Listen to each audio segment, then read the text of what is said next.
Annoyance, that's what burned inside him right now, pure annoyance.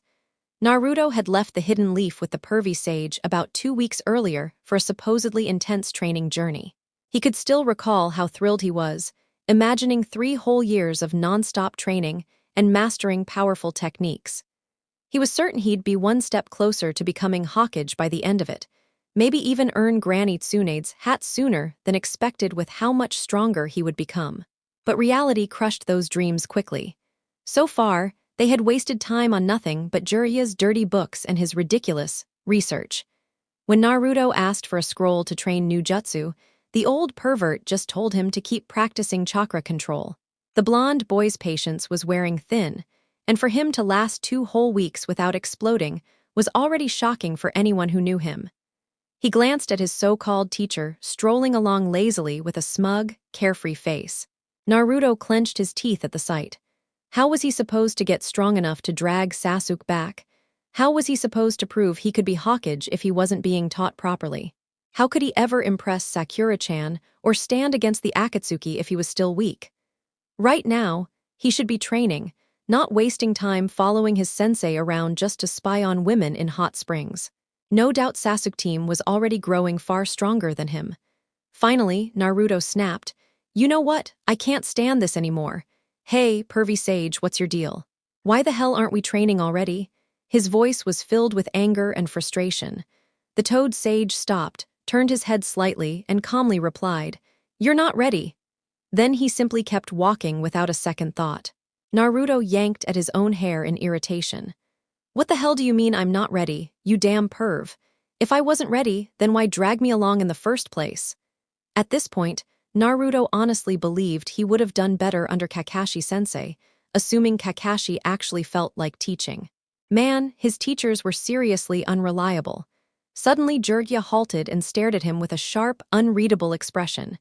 Minutes of silence stretched on, making Naruto feel uneasy under that piercing gaze. "What? Why are you looking at me like that?" the boy finally asked. "Sit down, Naruto." "Oh, why would I? Sit down." The tone carried such authority that Naruto instantly decided not to argue. They both sat facing each other. Jiraiya folded his arms, eyes serious, and sighed at the boy's cluelessness. "When I said you're not ready, I didn't mean physically," Jiraiya began, firm and steady. "I mean mentally. You're not in the right mindset for true training, Naruto." The Jinchuriki blinked, puzzled. "What do you mean I'm not ready mentally, Iro-sennin?" "Because you're stuck in this childish fantasy of a world that's only black and white. You never stop to see the reality in front of you. You chase after dreams while ignoring the truth. That's something I won't tolerate from any student of mine." Seeing the confusion still on Naruto's face, the sage went on. "Let's start with your teammates, your precious Sasuke." The moment Naruto tensed up, Jiraiya sighed. "This kid and his bonds. Tell me, why do you want him back so badly?" "Well, first, because he's my friend. Second, I promised Sakura-chan. And third, he's lost, he needs someone to guide him back." Naruto answered firmly without hesitation. "Do you honestly believe he ever saw you or Sakura the same way?" "Of course he did." "Oh, really? Didn't you once tell me you wanted to surpass Sasuke because he always mocked you as the dead last, saying you'd only hold him back?" Jiraiya asked, and when Naruto nodded, he pressed further. "So when you started improving, he challenged you, trying to knock you back down to your rightful place." "That's not exactly. Why did he leave then?" "He thought he couldn't get stronger in the leaf, so Orochimaru team tempted him with more power." "Not strong enough?" Jiraiya stroked his chin thoughtfully. "You do realize the Chidori is an A-rank assassination jutsu, capable of killing with a single strike, right?" "Yeah, I know. I can still feel it in my chest sometimes," Naruto muttered, recalling the pain. "And besides that, he learned plenty of fire techniques, not to mention a fully matured Sharingan." "Yes. So you mean to tell me, with all of that in only 6 months, Sasuke wasn't already among the strongest genin in the entire ninja world?" "Well, he wanted to defeat his brother. And you think Orochimaru could make him strong enough to kill an S-rank monster in half a year?" "Damn it. Iro-sennin, you just don't understand." No, you don't understand." Jiraiya cut him off sharply. "You insist Sasuke is your friend, that he's simply lost, but the truth points otherwise. He despised you when you were weak, but hated you even more once you grew. No one in the village stopped him from pursuing revenge. No one refused to train him. Yet he chose to abandon everyone who cared about him for a criminal known for experimenting on human lives. How sure are you that he won't become the same? Hey, Iro-Senin, don't compare Sasuke to that snake. Yes, he's obsessed with revenge, but he's not some monster who'll hurt innocent people. You don't know him like I do. We fought together, we trained side by side. Sasuke isn't going to become some twisted freak. Naruto shot back, furious. How dare Jiraiya talk about Sasuke like that? Sure, Sasuke wasn't perfect, but that didn't make him evil. Naruto hated where this was going. The sage chuckled darkly. Kid, sometimes your stupidity amazes me. You sure didn't get your brains from Minato. Naruto stiffened at that jab, but Jiraiya pressed on. I was Orochimaru's teammate, Naruto. We sparred together, trained under the same master. Hell, the third Hokage even favored him more than Tsunade and me. He was the star pupil. Naruto's eyes widened. Oji-san chose Orochimaru over the others. That sounded just like Kakashi and Sasuke, so you get it now. Orochimaru was my closest friend. Never in my wildest dreams did I think he'd become what he is today. That's why you need to hear this, even if you hate it. He placed a hand on Naruto's shoulder. Sasuke shoved a Chidori through your chest, Naruto. If not for the Kyuubi, you'd be dead many times over. He was willing to kill his so-called best friend just for revenge. What do you think he'd do to someone he doesn't care about? Naruto lowered his gaze, unable to defend Sasuke this time. Could Sasuke really become another Orochimaru? He didn't want to believe it, but how can I be Hokage if I can't even save one friend? He asked quietly. Have you ever visited the Shinobi graveyard? Jiraiya asked. Yeah. Do you know how most of them died? Kakashi-sensei said they were KIA, killed in action during missions. And who do you think sent them on those missions? The Hokage. Some new survival was slim, and yet they went anyway. Friends, comrades, even family, sometimes the Hokage must order them forward, knowing they may never come back. Being Hokage doesn't mean saving everyone, Naruto. If that's what you believe, prepare yourself for disappointment. Naruto sat silently, absorbing the painful truth. His desire to save people had never been challenged like this before. Could he really abandon Sasuke to his fate? But wasn't that Sasuke's choice in the first place? Look, Naruto, Jiraiya said softly. I'm not telling you to stop trying to save him, but you must be careful with the bonds you cling to. Just because he was your first friend doesn't mean he's truly a good person. Trust me, I learned that the hard way. So, what exactly am I supposed to do, Iro-Senin? Naruto asked, doubt creeping into his voice for the first time in his life. Honestly, that's a path you'll have to choose on your own, Naruto. I just don't want you making decisions while turning a blind eye to things you don't want to face. My advice. Sit with it, think carefully. The white-haired sage responded calmly. All right. Good, now let's move on to your other teammate. Naruto tensed instantly, bracing himself for another painful reality check. You're talking about the girl you claim to love, right? Jiraiya asked with a sly grin. Claim? No, I do love Sakura-chan, Naruto shot back, offended at the implication. Jiraiya rubbed his forehead, deja vu hitting him hard. Ah, young love, so simple, so foolish, so naive. Really? And why exactly do you love her? The toad sage asked, folding his arms. Naruto brightened, happy he could answer that one.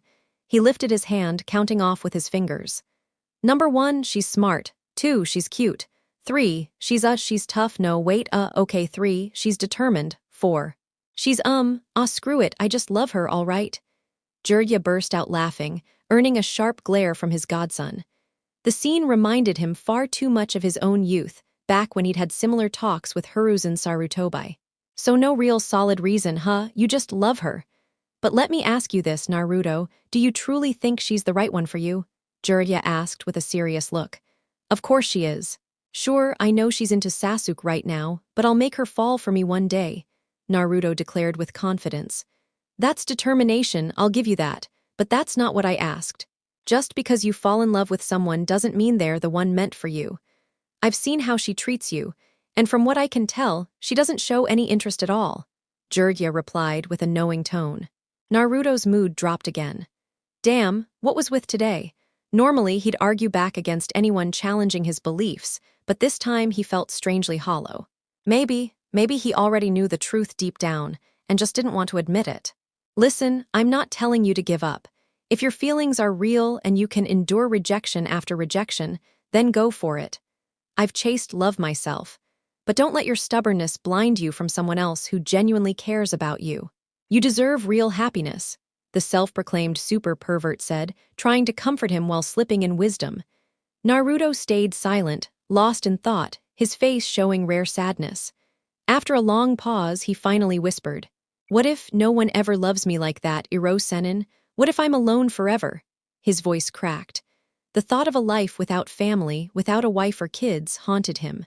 He had often imagined his future, but with how the villagers treated him, it seemed more likely no girl would give him a chance.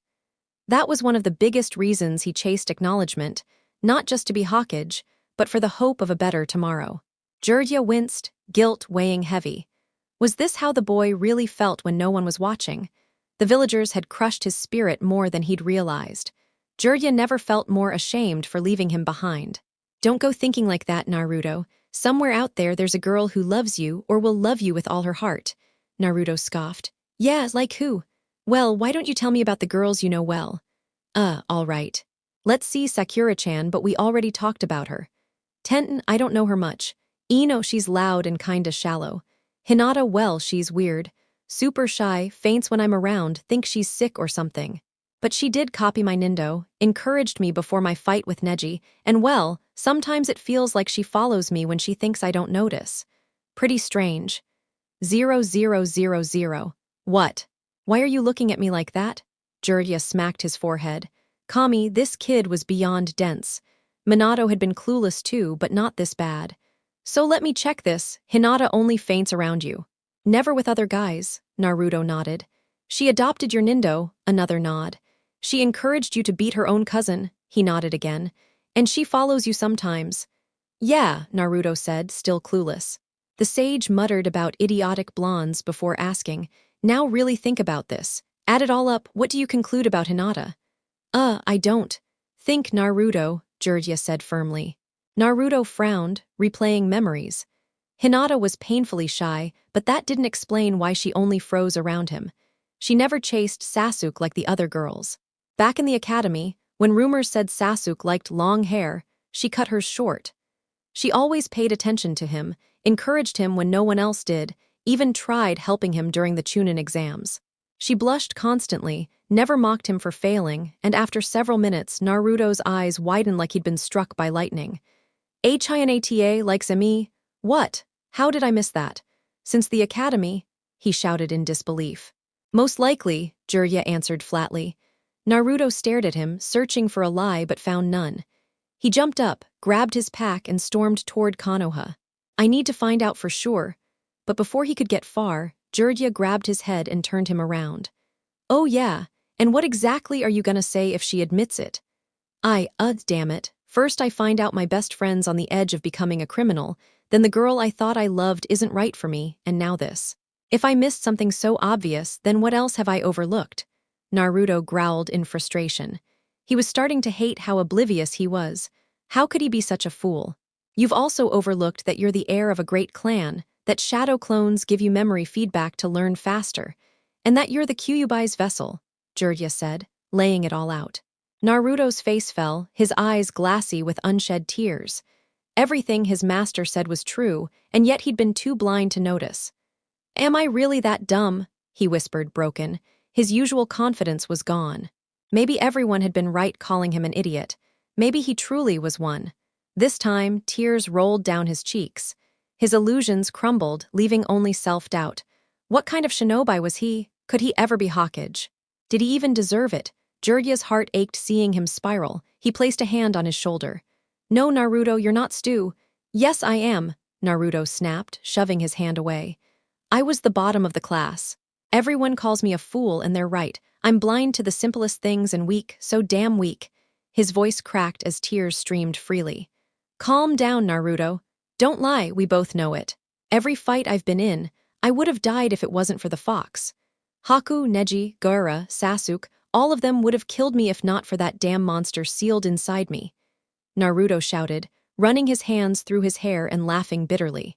And to think, I strutted around like I was strong enough to be Hokage. What a joke, I'm nowhere near what I thought I was. Listen, I know you're hurting, but hurt? I'm pathetic, Georgia. A dead last, a nobody. I'm just Naruto, that's enough. Listen, I realize it's tough to learn something this big about your own life, especially when the truth was sitting right in front of you all along.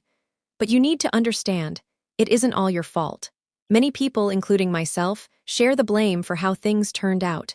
We should have at least spoken to you about it, but we didn't. Still, holding on to bitterness about the past will only drag you down. Instead of complaining, focus on what you'll do now that you finally know the truth. Concentrate on the present and future, not the mistakes of yesterday, Naruto, the seasoned shinobi advised calmly. All right, Naruto muttered, though his tone lacked conviction. Think carefully about everything we discussed. Once your head is clear, we'll begin your real training, Jiraiya instructed, rising to his feet. There's a village nearby. Let's move, need to find an inn for the night, he added, already leaping through the treetops. Several days later, inside a motel room, the past few days had been unusual for Jiraiya. It wasn't entirely shocking, but ever since their conversation, Naruto had been strangely quiet. The once loud boy kept mostly to himself, only speaking when spoken to. For someone usually so restless, his reflective behavior was surprising, a word Jiraiya never thought he'd associate with his hyperactive student. The Sannin had given him some books to study, and Naruto accepted them without fuss or whining. No tantrums, no complaints, just obedience. Jiraiya knew he shouldn't be too shocked. Naruto had always found ways to surprise people who doubted him. What mattered most was that the boy wasn't beating himself up.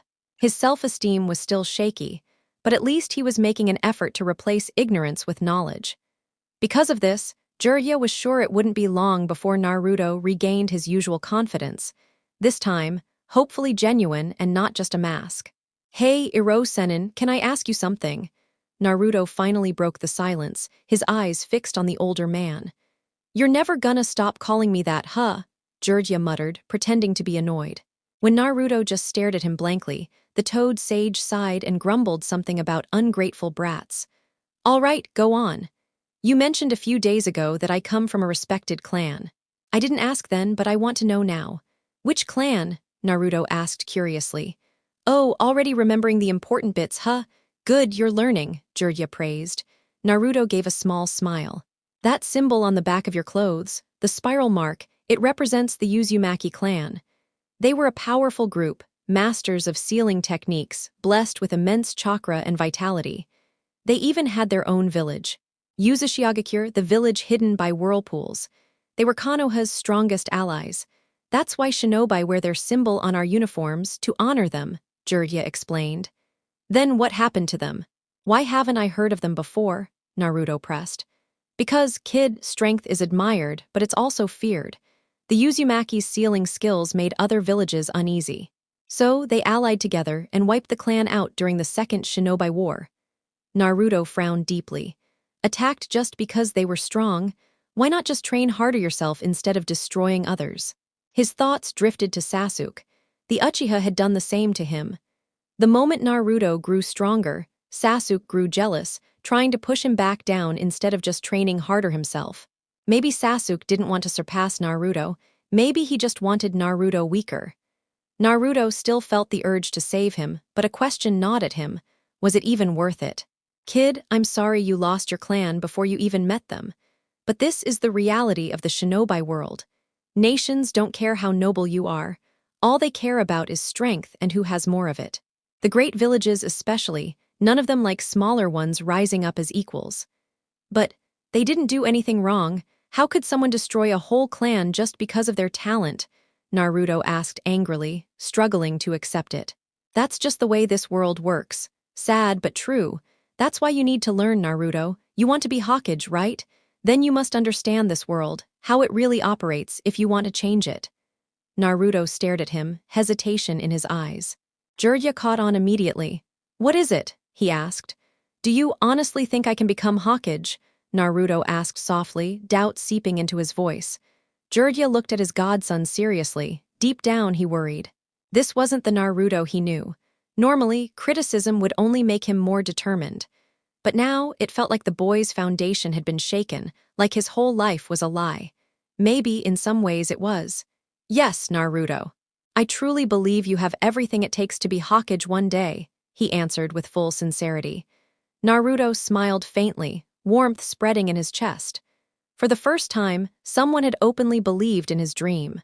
Sure, others had encouraged him before, but this felt different. This was belief, not just empty support. He placed his hand over his chest, still smiling genuinely at his mentor. Thank you, Jiraiya. The sage returned the smile. No problem, brat. You know, I've been thinking a lot lately. The real reason I wanted to be Hokage was just so the villagers would notice me, accept me, even love me. When I was younger, I saw how everyone respected the old man, the third Hokage, and I thought becoming Hokage would make people treat me the same way. Naruto admitted with a bitter laugh. Honestly, other than protecting the village, I don't even know what the Hokage truly does. And now, Jiraiya asked. I'm not sure. I guess I just need more time to figure out what I want. I don't want to chase that dream only because I'm looking for self-worth. That's good. You've got time, take it. And remember, I'll be here for you, Jiraiya said reassuringly. Naruto nodded quietly. Hey, if my clan had their own village and it was destroyed before I was born, then how did I end up in Konoha? Naruto asked cautiously, hoping to finally learn about his parents. At that, Jiraiya stiffened. His nerves spiked. He knew this question would come eventually, and he dreaded it from the start. Well, since the Uzumaki were Konoha's allies, they supported each other in wars, medical research, sealing techniques, even Jinchuriki matters. What? The first Kyuubi host was Mito Uzumaki, the first Hokage's wife. But she grew old, and when her time came, the Nine Tails needed a new container. Because the Uzumaki had such powerful life force and chakra, the clan head agreed to send his daughter to Konoha right before the war. She became the new Jinchuriki, later married, and eventually you were born, Jiraiya explained carefully. So you know who they are, my parents, you know them? Naruto asked eagerly. Yeah, I do, Jiraiya admitted, scratching the back of his head. Then who are they? Naruto demanded, excitement rushing into his voice. Jiraiya laughed nervously, unsure how Naruto would react. Haha, Minato Namikaze Kushina Uzumaki. What? I didn't catch that. Your mother was Kushina Uzumaki, a fiery, beautiful woman. Honestly, she was as terrifying as she was gorgeous. And your father, well, you know him too. The whole world knew him. He was my student, a war hero, Minato Namikaze, Jiraiya finally revealed. Naruto's eyes widened in shock. Minato. You mean the fourth Hokage is my father? Yeah. What? Naruto exploded, unable to believe it. The Yondaime, the most famous shinobi of all time, was his father. But how? And how many people know about this? Naruto demanded, glaring sharply. Listen, Naruto, how many? Sensei, Tsunade, the elders, Kakashi, maybe more. So you all knew the truth, yet not one of you thought to tell me. The Jinchuriki hissed, venom lacing every word. His fury was so intense his eyes had narrowed into predatory slits. Naruto, calm down. To hell with that. You damn cowards knew everything. Who I am, who my parents were, and you decided to keep me in the dark like some worthless nobody. The boy roared, his voice shaking the walls as his whisker marks deepened, his nails and fangs sharpened, and a single tail of crimson chakra sprouted behind him. Naruto, control yourself, Jiraiya barked, moving forward with a sealing tag already prepared in his palm. For years I've wanted to know where I came from, who gave birth to me, what family I belonged to, anything that gave me a sense of identity. Anything that made me feel less, alone. But all this time, everyone else already knew. You all smiled at me, acted like you cared, but behind my back you pitied me, mocked me. Naruto growled, dropping to all fours as his killing intent surged through the room. Naruto, listen to. I'm going to kill you. The Jinchuriki roared, lunging straight for his godfather. Luckily, the Toad Sage had anticipated the outburst. He sidestepped the attack with practiced ease, then flickered to Naruto's side in an instant, slamming the restraining seal across the boy's forehead. Naruto clawed at the seal furiously, trying to rip it off, but Jiraiya pinned him to the floor with brute force as the tag slowly drained away the Kyuubi's chakra. After nearly a minute of thrashing, the boy's chakra cloak finally faded.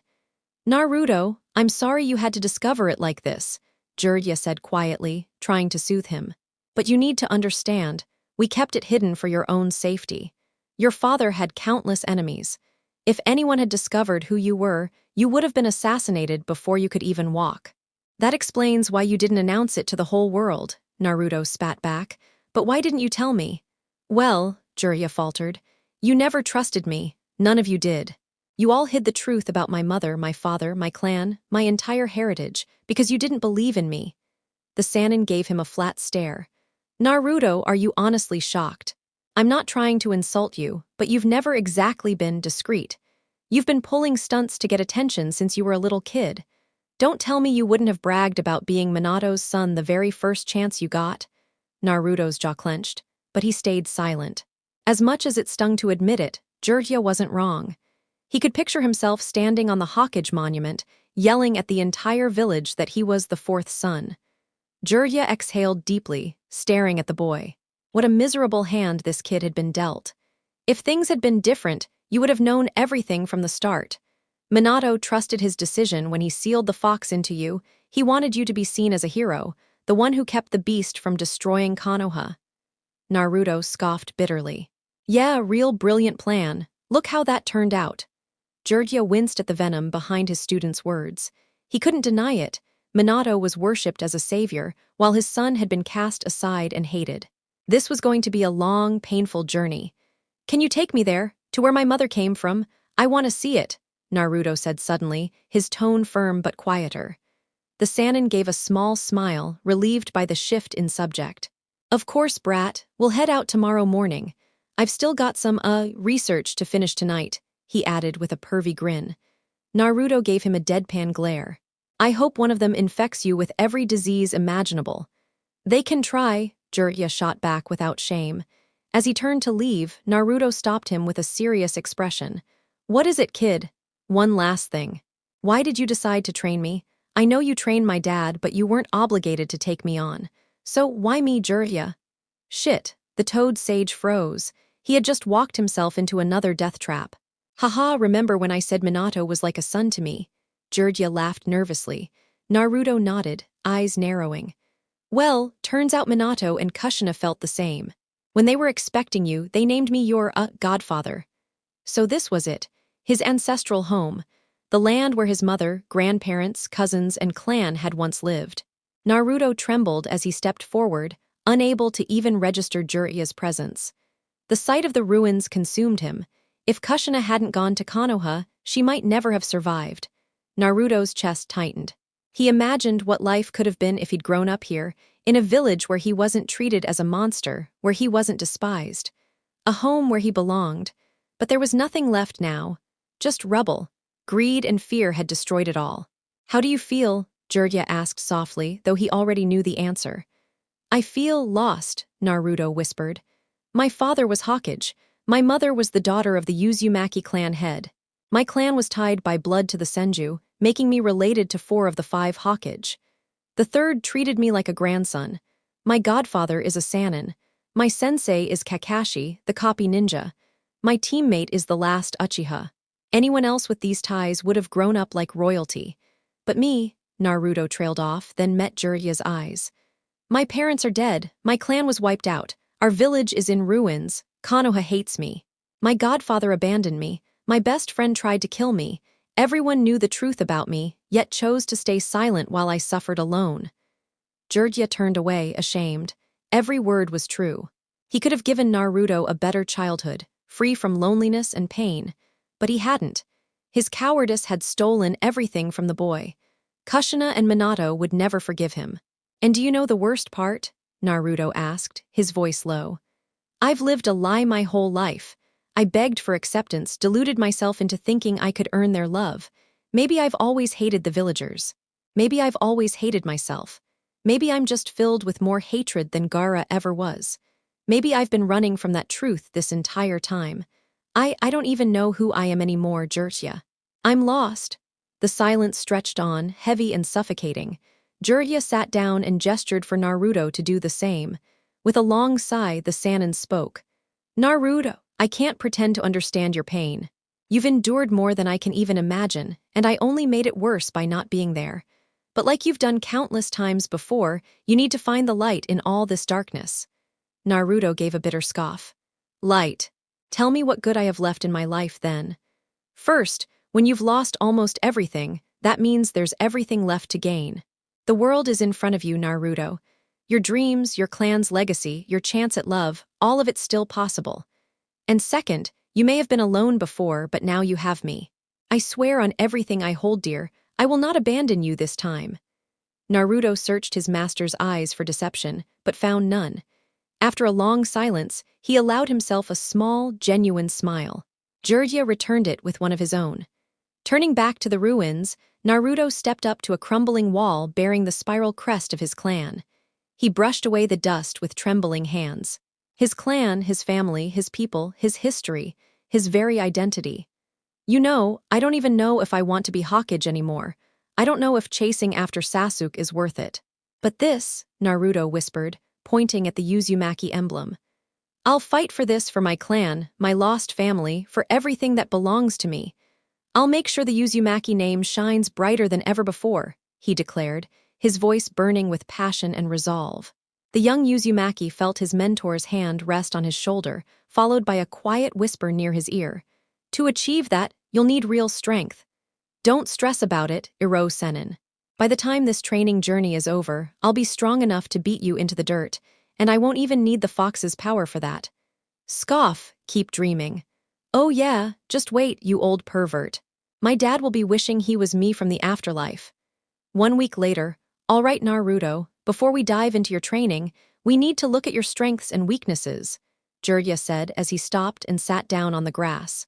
They had finally found a wide clearing, perfect for beginning the young Jinchuriki's regimen. First off, your weaknesses. Your taijutsu is barely average.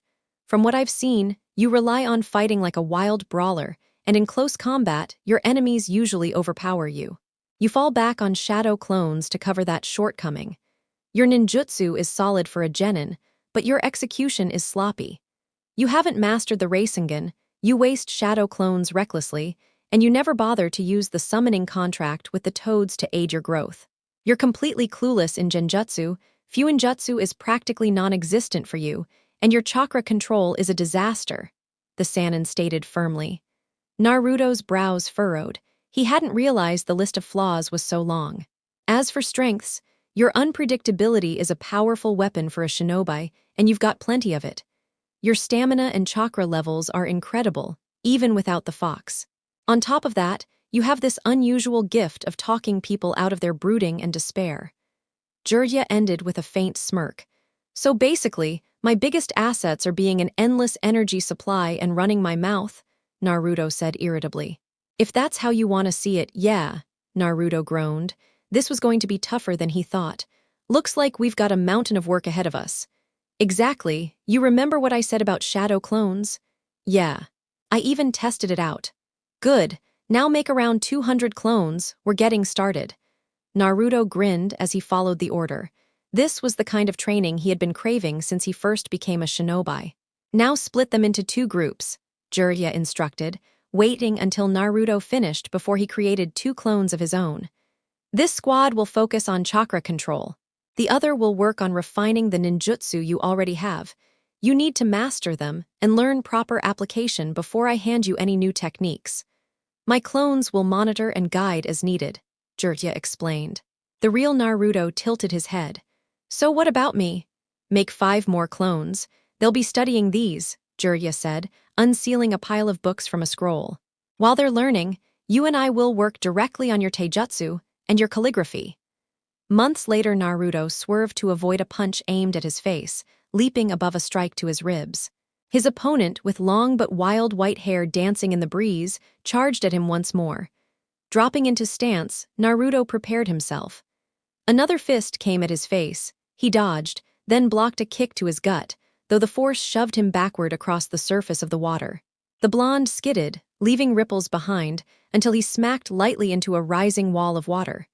Shaking it off, he rolled away just as an axe kick came crashing down. He countered with a low sweep, but his opponent leapt clear. Naruto sprinted forward again, water trailing in his wake, and engaged in a furious hand-to-hand clash. To the naked eye, they were nothing but flashes, exchanging strikes at breakneck speed. Naruto spun sharply, whipping a roundhouse kick which was blocked, but his follow-up kick struck Jiraiya in the chest. though the armor absorbed most of the blow. The Sannin retaliated with a knee to Naruto's stomach and a kick toward his face, which Naruto blocked with both arms. Backflipping to regain distance, the blonde analyzed his situation. Bruised, battered, starving, and weighed down by heavy training gear, he could barely keep his footing on the water. Sweat poured down his face as his breath grew ragged. It had been nearly 6 months since the training had begun, and every day Jiraiya pushed him harder. The latest challenge, weighted metal plates strapped across his body while sparring on water. Harsh, yes, but the results were undeniable. His chakra control, speed, endurance, and strength had all seen dramatic improvement. And Jiraiya hadn't let him slack off mentally either. Naruto had studied books and scrolls to expand his vocabulary, practiced calligraphy for focus, and discovered the calming discipline hidden in the art. Dodging another punch, Naruto landed one of his own on Jiraiya's face, only for the figure to vanish in a puff of smoke. He cursed at the brilliance of the shadow clone technique, acknowledging its versatility. For him, it had turned out to be the greatest jutsu he'd ever learned. His train of thought was cut short when Jiraiya appeared suddenly and slammed a heavy axe kick onto his shoulder. Instead of wincing, Naruto smirked and formed the rat sign. "Exploding clone jutsu," he yelled, detonating in a fiery blast. The real Naruto, panting hard, braced himself. He knew that clone wouldn't be enough. Jiraiya was bound to counter. And sure enough, a moment later, Naruto was dragged under the water. A brutal uppercut followed, sending him soaring upward. Forming a Rasengan midair, Naruto swung at the Sannin, only for Jiraiya to intercept, seizing his wrist before smashing a fist into the boy's gut. Blood spilled from Naruto's mouth as he was pummeled into the water below. "That's enough for now," Jiraiya said, a small grin breaking across his face. He was proud of how far his student had come. 2 years later, Naruto flipped back just as Jiraiya's fist smashed into the ground, leaving a crater. Without wasting time, the blonde lunged while the Sannin's arm was still planted, swinging a sharp kick toward Jiraiya's head. Jiraiya sensed it, raised both arms and blocked, but the sheer force of the strike shoved him back and made him wince. Naruto pressed his offensive by lifting his opposite leg, swinging it into a blistering roundhouse directed at his master. The strike shot toward Jiraiya with such velocity that dodging was impossible. His hands were still aching from blocking Naruto's earlier blow, and he barely managed to raise one arm for defense. It wasn't nearly enough. The force of the kick launched him backwards. Without giving Jiraiya even a second to recover, Naruto appeared above him, wind chakra coating his fist as he prepared a devastating punch. Driving his knuckles into Jiraiya's chest, he sent the sage plummeting toward the earth like a falling meteor. The crash shook the ground, but Naruto immediately realized something was off. Jiraiya's caliber and battle sense wouldn't allow him to be subdued so quickly. A genjutsu, Naruto thought. Forming a hand seal, he muttered, "Kai," and broke the illusion.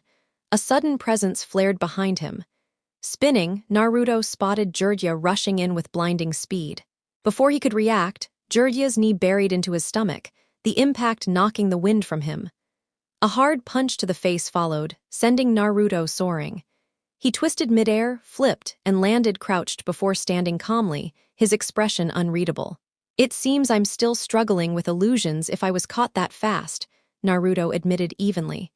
"You're getting sharper at noticing them, though," Jiraiya remarked with a nod. And he wasn't wrong.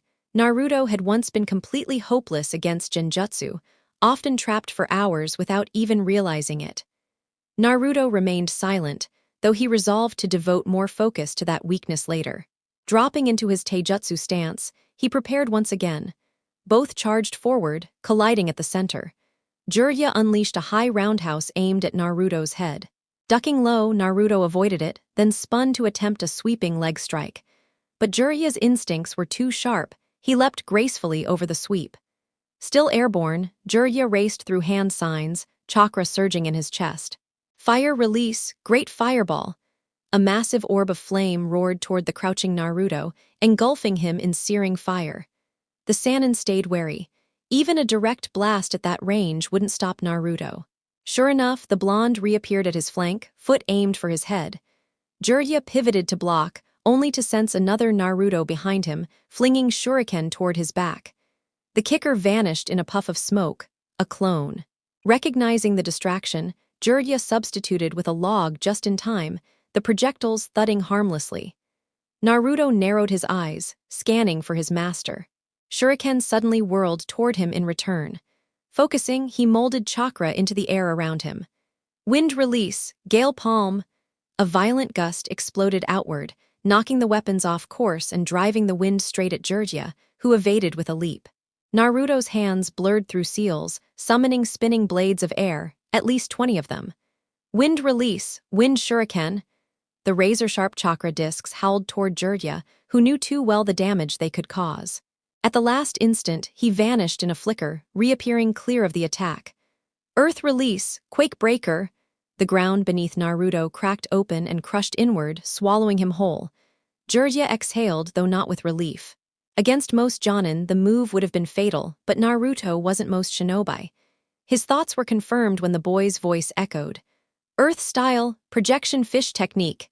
The ground erupted, tendrils of earth lunging to drag Jirya under. The Sannin dodged by leaping away, but his eyes widened when Naruto appeared overhead, holding a screeching, unstable sphere. Wind-style, Raisen Shuriken, Naruto roared, hurling the devastating jutsu. Panic flickered across Jirya's features. He knew the destruction it carried. It was ranked S for good reason. In desperation, he formed his own swirling orb, infusing it with fire. Fire release. Raisen Inferno. He launched the blazing sphere forward. But instead of neutralizing each other, the two jutsu merged, creating an enormous inferno barreling toward both student and master. Naruto's hands flashed through signs. Sealing technique, chakra barrier. An orange dome shimmered around him, small but solid, shielding him as the flames struck. Jirya used repeated body flickers to escape the conflagration. He landed with a sigh, only to sense a dangerous chakra 5 meters away.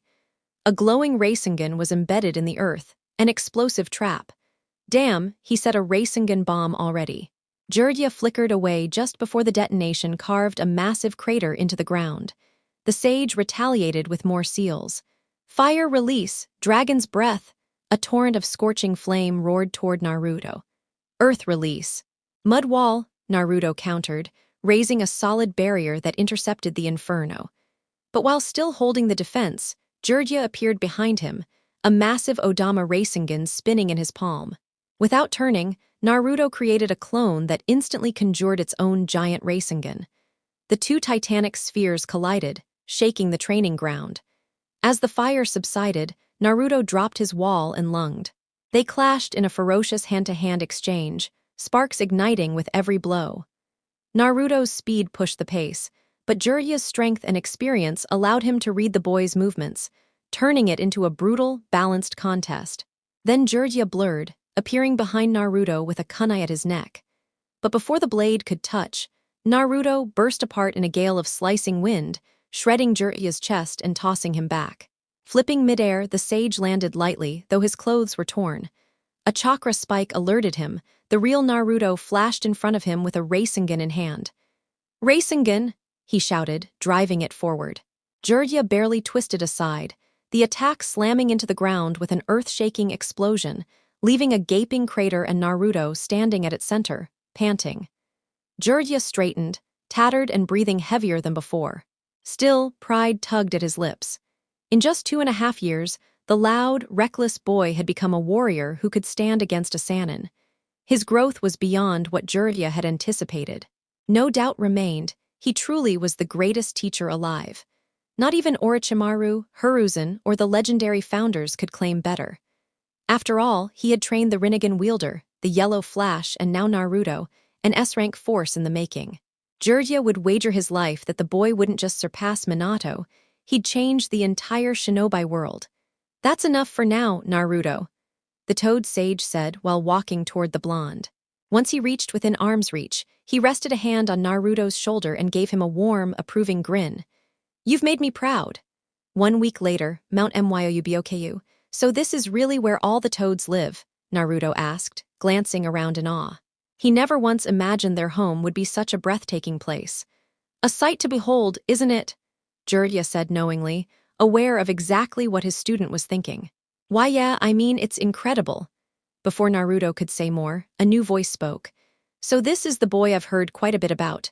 Turning, Naruto was startled to see two small, elderly-looking toads eyeing him with curiosity. Who are you two? Forgive the lack of introductions, the male toad said politely. This is Shima, and I am Fukasaku. I will be the one instructing you in sage arts. Pa, let me go prepare some food for young Naruto. He must taste my cooking before any training begins, Shima said to her husband. Fukasaku gave her a small nod, unwilling to argue. For now, the boy's training came first. Come along, Naruto, Fukasaku said. The blonde ducked out of the hut and followed him. They soon reached an open field decorated with massive stone statues of toads. Naruto let the cool wind brush across his skin, savoring the clean, untainted air of Myoboku. It felt alive in a way the village air never had. Sit, Fukasaku ordered, his expression firm. Naruto obeyed, curious. Before you begin learning senjutsu, you must understand the dangers, the elder explained. This art demands absorbing natural energy and blending it with your physical, spiritual, and chakra energy. Nature chakra is potent. If you take in too much, or fail to keep it balanced, you'll end up like them. He gestured at the stone toads frozen in meditation. Naruto's eyes widened. He hadn't expected such grim consequences. Jiraiya said sage arts were powerful, but now Naruto understood that true power always carried heavy risks. Knowing you could die, do you still wish to continue? Fukasaku asked. Naruto smiled with resolve. I've never been the type to quit. Fukasaku chuckled. I thought as much. He then motioned Naruto toward what seemed like a waterfall, though it wasn't water but oil flowing downward. To draw in nature's energy, you must be one with it, feel it, hear it, and exist alongside it, he explained as Naruto sat cross-legged. Meditation should help you with this. Could this training be done somewhere else in the elemental nations? Naruto asked curiously. Fukasaku shook his head. No, the dangers are too great. This oil exists only here, and it makes absorbing natural chakra possible. He then poured some of the oil on Naruto's body. If you take in too much, I'll strike you with this. A black staff appeared in his hand. It will force excess energy out before it consumes you. With that warning, Naruto's training in the sage arts began. From a distance, Jiraiya exchanged a nod with the elders. Though they had worried Naruto was too young, Jiraiya had convinced them by explaining the threat of Akatsuki.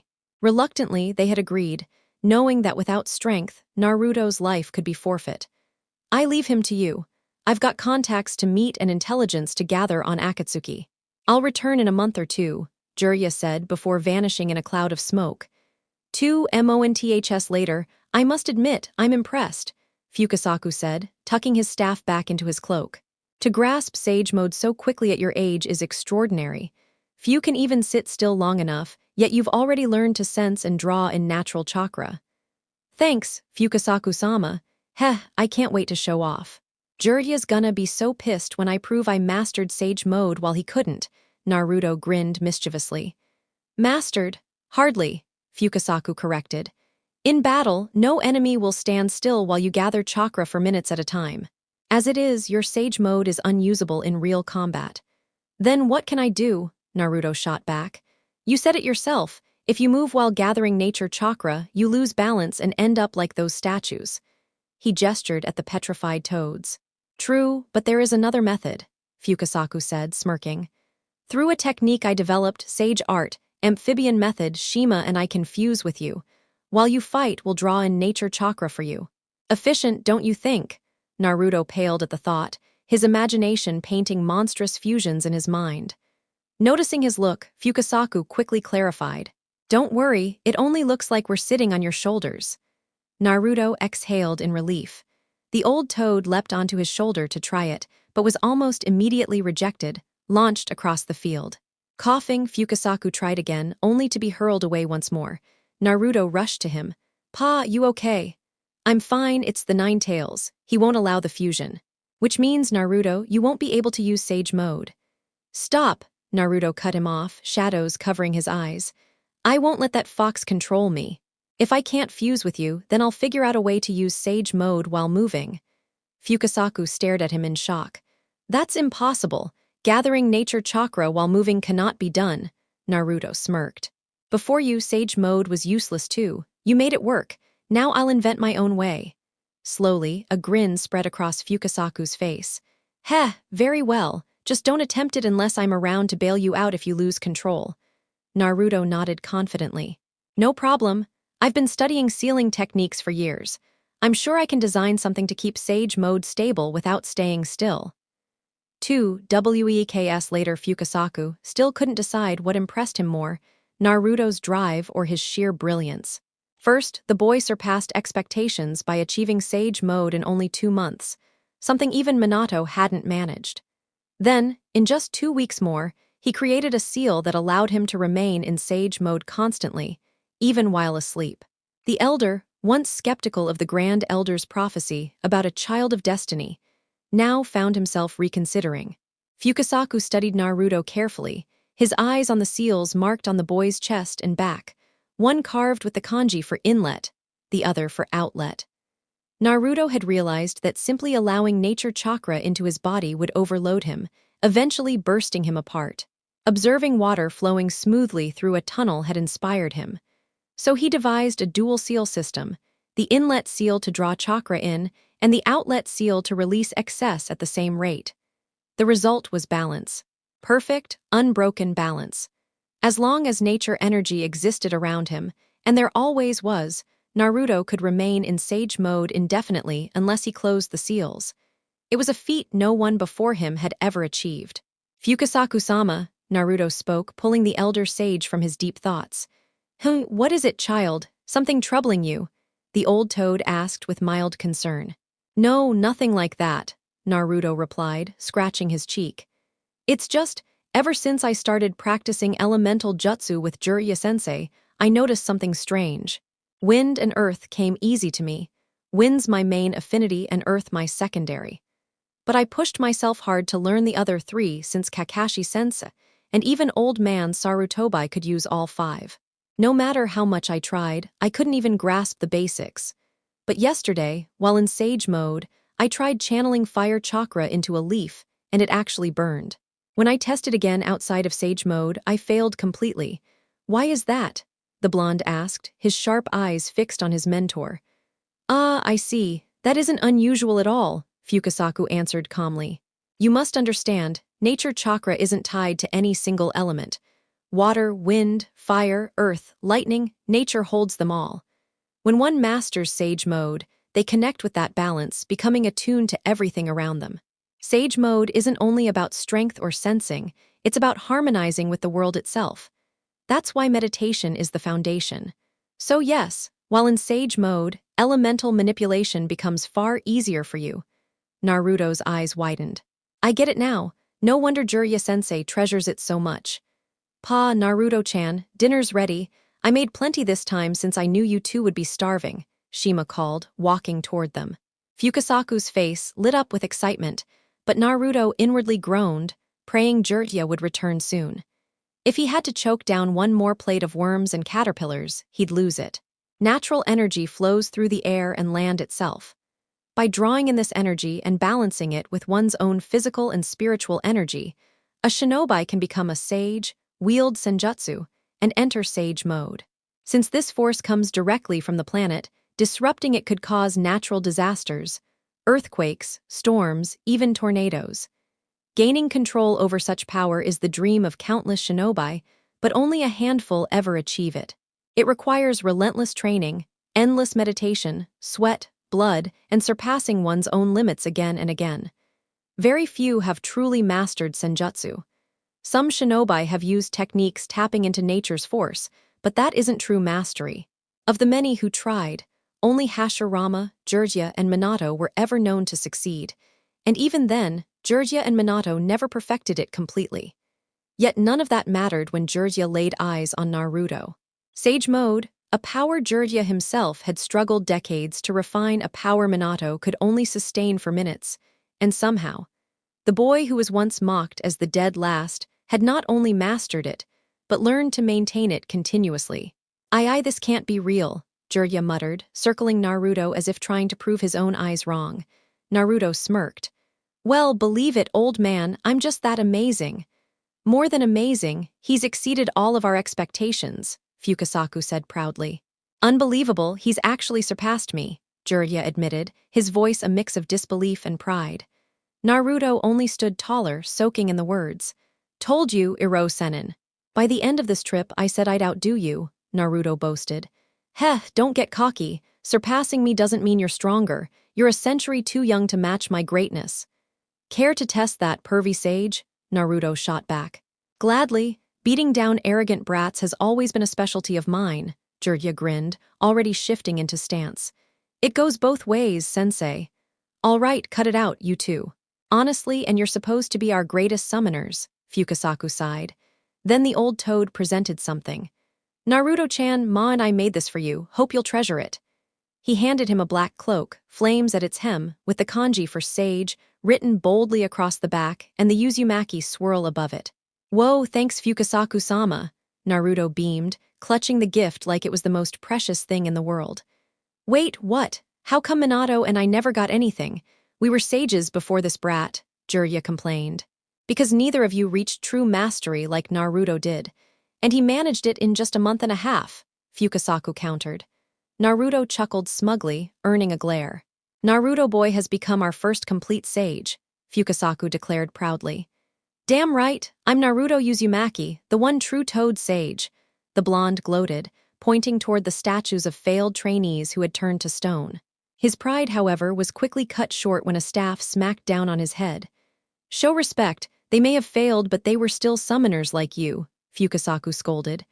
Ow, fine, I'm sorry. Naruto rubbed his aching scalp. Anyway, before you leave, go thank Ma properly. She worked hard preparing a feast to celebrate your success, Fukasaku said, practically drooling at the thought. The two sages, however, paled at the memory of Shima's cooking. Actually I already ate, Jiraiya lied, patting his stomach. Naruto stammered, but Jiraiya cut him off with a sly grin. Come now, true sage, don't keep Shima-sama waiting. Don't be rude, the Sannin teased. Naruto glared at him, raising his middle finger. Jiraiya answered with a cheeky thumbs up. Go to hell, sensei, Naruto muttered. 1 week later, Jiraiya hadn't felt this furious since Orochimaru killed the third Hokage. He was seething so badly, he wanted to strangle his blonde student on the spot. Naruto, of course, just strolled ahead, ignoring the killing intent burning into his back as they left a village in the land of honey. During one of Jiraiya's research trips, Naruto had snuck off to the bank and somehow transferred half of Jiraiya's savings into his own account. Half, 45 million ryo. More than most Kage would ever see, even Onoki after ruling for decades. If Naruto had taken $1 million or two, Jiraiya wouldn't have minded much. But 45 million. Jiraiya clenched his fists, tempted to slam a Rasengan into the back of Naruto's smug head. For 5 long minutes, silence dragged until Jiraiya finally snapped. You thieving brat! Why the hell did you steal so much of my money? He roared. Meh, Naruto replied casually. The Sannin's eye twitched violently. Naruto, I swear I'll pound you into the ground if you don't give me a straight answer, he threatened. Tusk, Iro-senin. 3 years ago that might have scared me. But now, with my perfect sage mode, you can't keep up with me anymore, Naruto said with that irritating grin. Infuriating arrogance. Sure, they had sparred days earlier and Naruto had narrowly beaten him with sage mode's help. But still, I want a reason, damn it, Jiraiya growled. It's for when I rebuild my clan. Plus, I need a real place to live. A sage deserves more than a dump. Will you cut it with the real sage crap? Heh, jealous old man, Naruto teased. Jiraiya muttered curses under his breath as they kept walking. But really, did you have to take that much? Half of that could rebuild 2 clans, and it's more than enough for several lifetimes. The older shinobi grumbled. That should be more than enough for 1 pervert, the blonde muttered. I've got an entire spy ring to manage, Jiraiya countered. And countless brothels to sneak into. Precisely. Then think of this as payback for dragging a 15-year-old into a whorehouse for his birthday gift. Seriously, how reckless can you be? Naruto scolded. HMPH, if I recall correctly, you had the time of your life, Jiraiya replied, flashing a lecherous grin at his student. Naruto turned away, his cheeks burning crimson in a way that would have made Hinata faint. I'm a teenager, damn it. I've got raging hormones, what did you expect? And anyway, that's not the point here, Naruto shot back, fumbling for an excuse. That's exactly the point. Don't throw half-baked excuses when we both know how much you enjoyed yourself, the toad sage teased. Whatever Iro Senin. The real problem is I'm trying to figure out how to deal with Hinata's feelings for me once we return to Konoha. You tossing random women at me to flash their oversized boobs isn't helping, Naruto grumbled. Don't sweat it, kid. Just tell her to show off her chest to the great and mighty sage. If you approve, then she's practically yours. Besides, from what I know, quiet girls tend to be wild in bed, Jirya said, whispering the last part with a perverted chuckle, clearly recalling a memory that would make even Orochimaru nosebleed. I'm being serious, you damn perv. Can you stop thinking with your lower half for once? Naruto barked, face glowing red at the unwanted and secretly wanted images flooding his head. Damn hormones. I am serious. And judging from that face of yours, you're clearly imagining it too, Jirya replied with a smug smirk plastered across his face. You're impossible. The pair fell into a calm silence, their footsteps echoing as they walked. It gave Jirya time to reflect on his godson's growth and what dangers awaited him. Akatsuki. That shadowy group he'd spent years chasing with little to show for it. Despite their flashy black cloaks with red clouds, their movements and goals were maddeningly difficult to track. Their underground network was even more efficient than Jirya's own, making them an overwhelming threat. All he'd managed to confirm so far was that they were made up entirely of S-rank shinobi. Orochimaru had once been one of them. He also knew Itachi Uchiha and Kasame Hashigaki wore their cloaks now, and worst of all, they were after every Jinchuriki. Why? He had no clue. Why did Orochimaru leave? No clue who led them. No clue who else was among them. No damn clue. It was beyond frustrating. The only hope he clung to was that Naruto's training would be enough. Jirya had already failed his students before, the AIM orphans, Minato, and even Naruto himself during his lonely childhood. This time, he swore silently, he wouldn't fail again. He stole a glance at Naruto, who had been in sage mode since leaving Mount Myaboku. His golden eyes with toad-like pupils and orange markings radiated natural energy, and the cloak gifted by the toads hung from his shoulders. Despite all his boasting, Naruto had grown. Not just in strength, but in wisdom too. Compared to the insecure 12-year-old who hid his pain behind a goofy smile, the 15-year-old before him was confident, aware, and undeniably a shinobi. The guilt in Jirya's chest only deepened. Hey, Iro Senin, Naruto's voice broke his thoughts. You remember how my chakra's so dense that I couldn't even pull off basic academy techniques like the clone jutsu? Yeah, what about it? 2 days ago, I was screwing around with the shadow clone. Out of boredom, really. Then I tried the transformation jutsu on the clone and something weird happened. What kind of weird? Jirya asked, curiosity sparked. I hinged into a toad, and it actually became a real, solid toad, Naruto explained, earning wide eyes from his teacher. Naruto, that's not how the henge technique works. I know. Normally, it's just a cheap genjutsu overlay like a disguise. If it actually turned people into other things, every shinobi would be a shapeshifter by now. But somehow, I actually pulled it off. Jirya blinked. Was his student really this damn talented? This was getting absurd. I've been capable of this since I started using chakra and only noticed now. Shows how amazing I've always been, huh? After all, I'm the true sage, Naruto boasted. Jirya muttered, unimpressed. Naruto scowled at his disbelief, then immediately created a clone and told it to transform into a massive eagle. In a puff of smoke, a colossal bird stood before them, looking just like a summon. Incredible, Jirya muttered, circling the eagle and testing its solidity with his hands. Naruto grinned smugly. You're flooding the technique with chakra. I figured. Jirya's tone shifted into one of a seasoned master. Normally, oversaturating a jutsu, say a fireball, just makes it explode into a wildfire. But the henge isn't elemental. That extra chakra has nowhere to go, so it reinforces the transformation, giving it physical form. Still, I doubt you gain the same durability. It actually does. Watch this, Naruto said, leaping onto the bird as it soared into the sky with him on its back. See, instant transport, pretty awesome, right? Very, now get down here so I can ride too. It'll cut the travel time in half, Jirya grinned. Nope. You want a free ride? Catch me first. Naruto shouted as the eagle bolted toward the land of fire, leaving his master behind. Jiraiya stood frozen for several seconds before processing what just happened.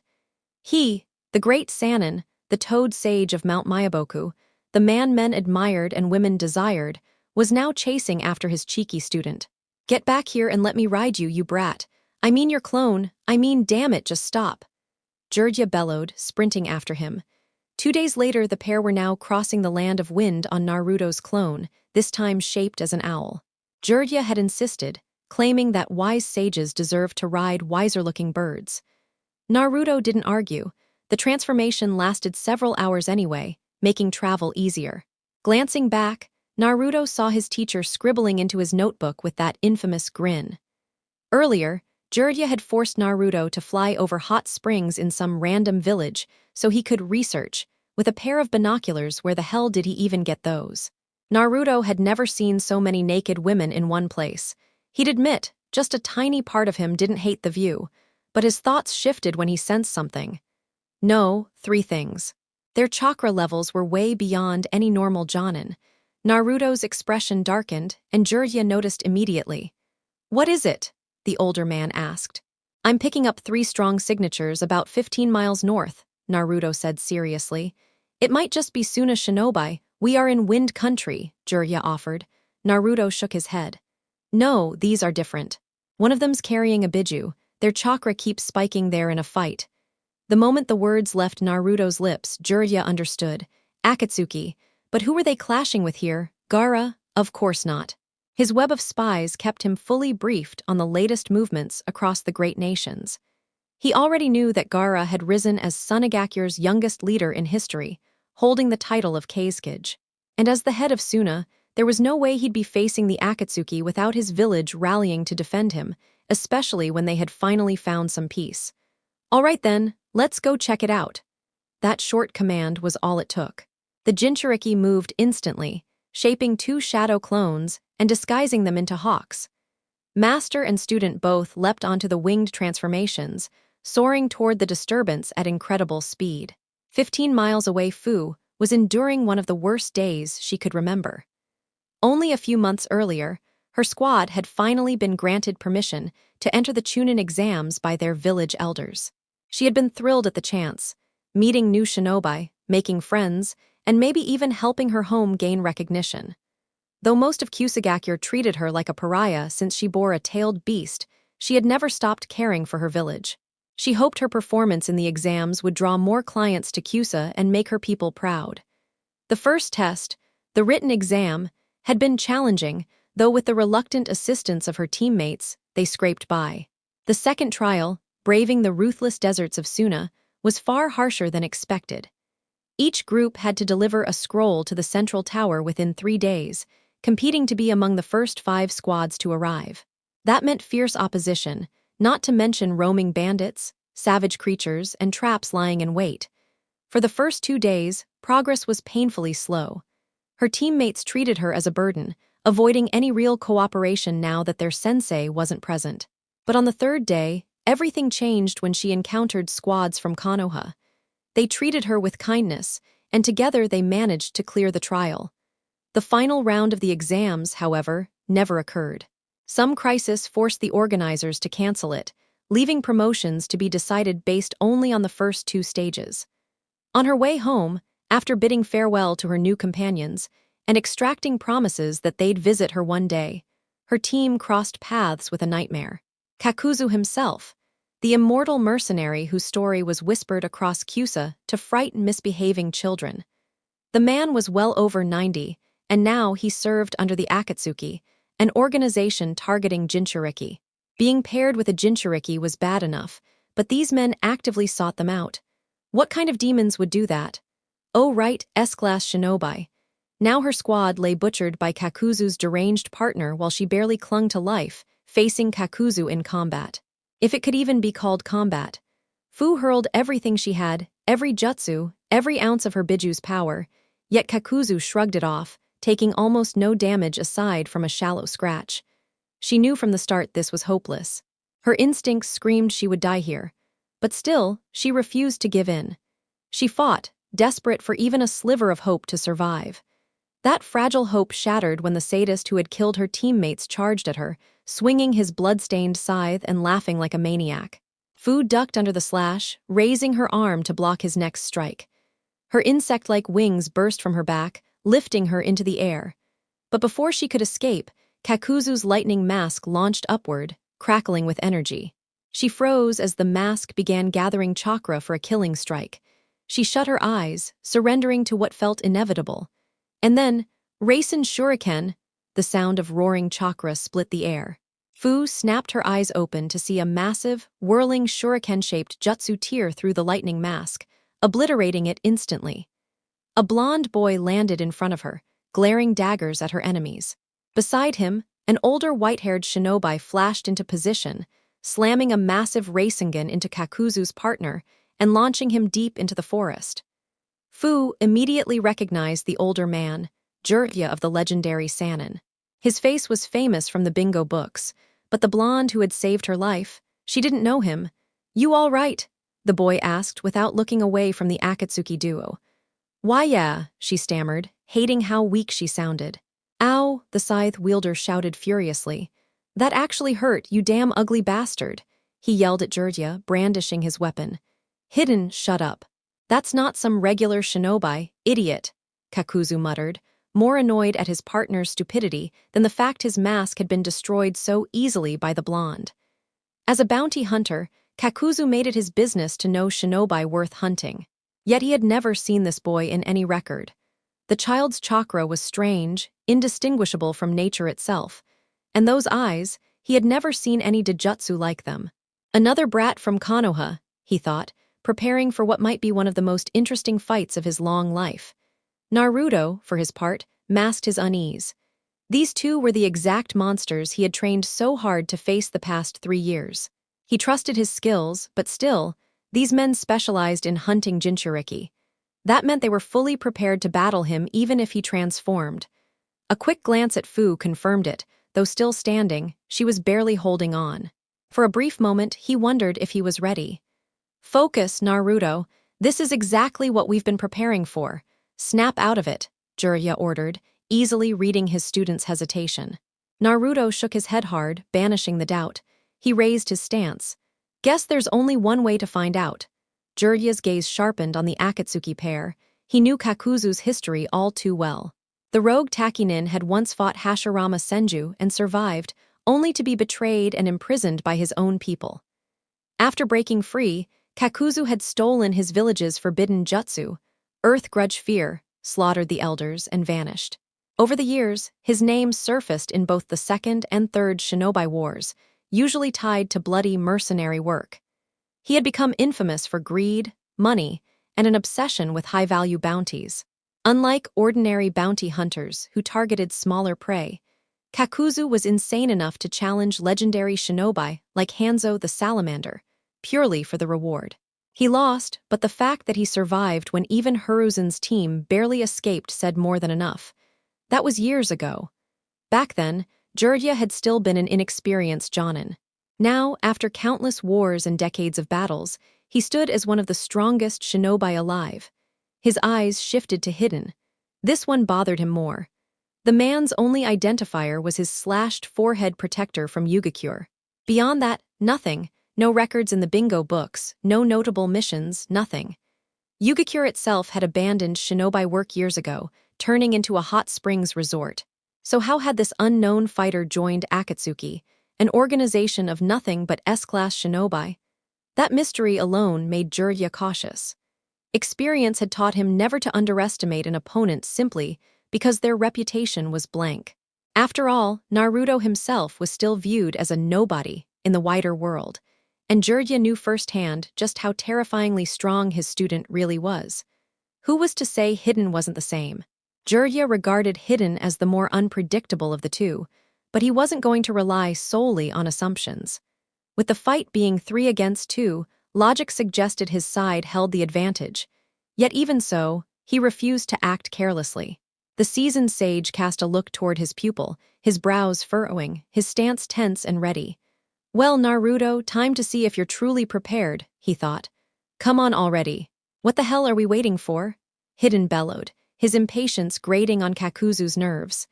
"Shut your mouth, hidden," Kakuzu growled darkly, only to be cut off when Jiraiya spoke firmly. "Now, Naruto." At once, two shadow clones burst into being. A heartbeat later, they vanished, leaving only a faint shift in the air before reappearing behind the Akatsuki duo, each wielding a swirling Rasengan aimed at their spines. Kakuzu's eyes widened as one clone smashed into Hidden with such force that the zealot was launched deep into the forest, crashing through the trees. The second clone, however, wasn't as lucky. Kakuzu immediately hardened his skin with earth style.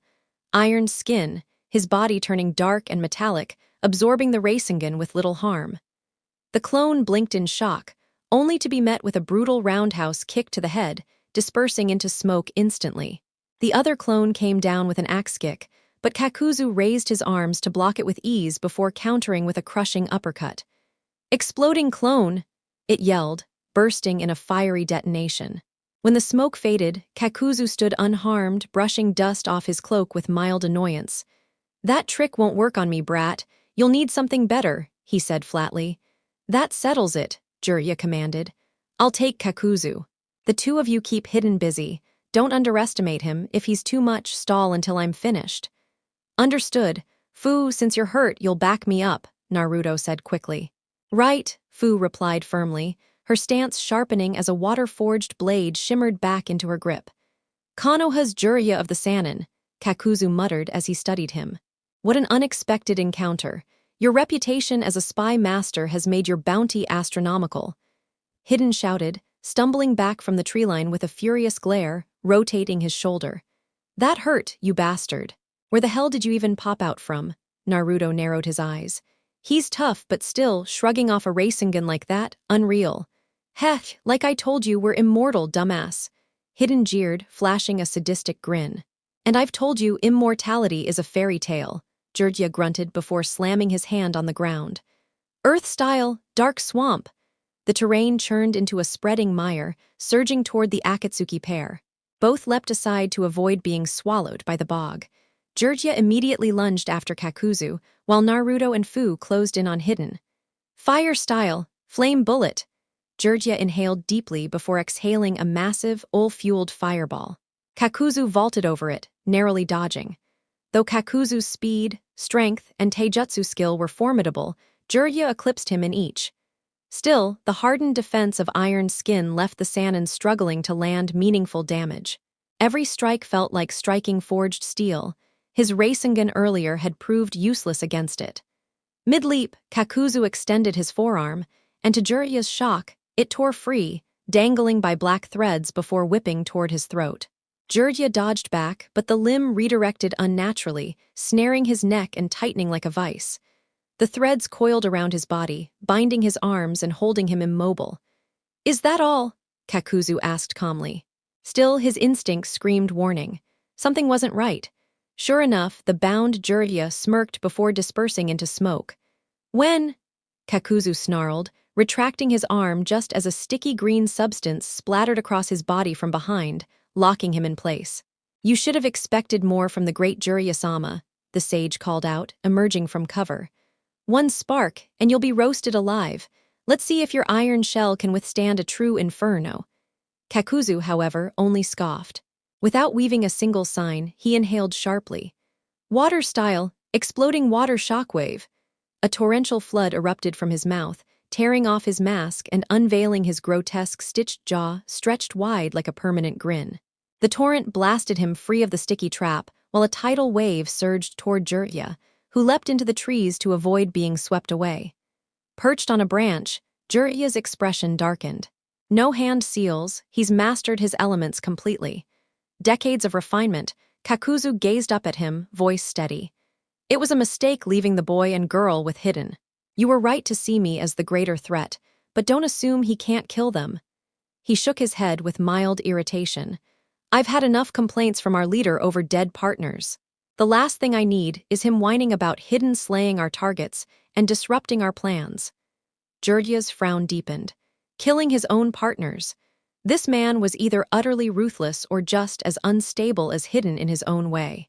"So you fought the first Hokage and even survived an encounter with Hanzo the Salamander," Jirya said with intrigue. Not many can say that. Kakuzu snorted. Survived is generous. I barely crawled back to my pathetic village after Hanzo. Their thanks, disgrace, and punishment. That's when I realized only money and yourself are worth trusting. Jirya smirked faintly. So you did learn something after all.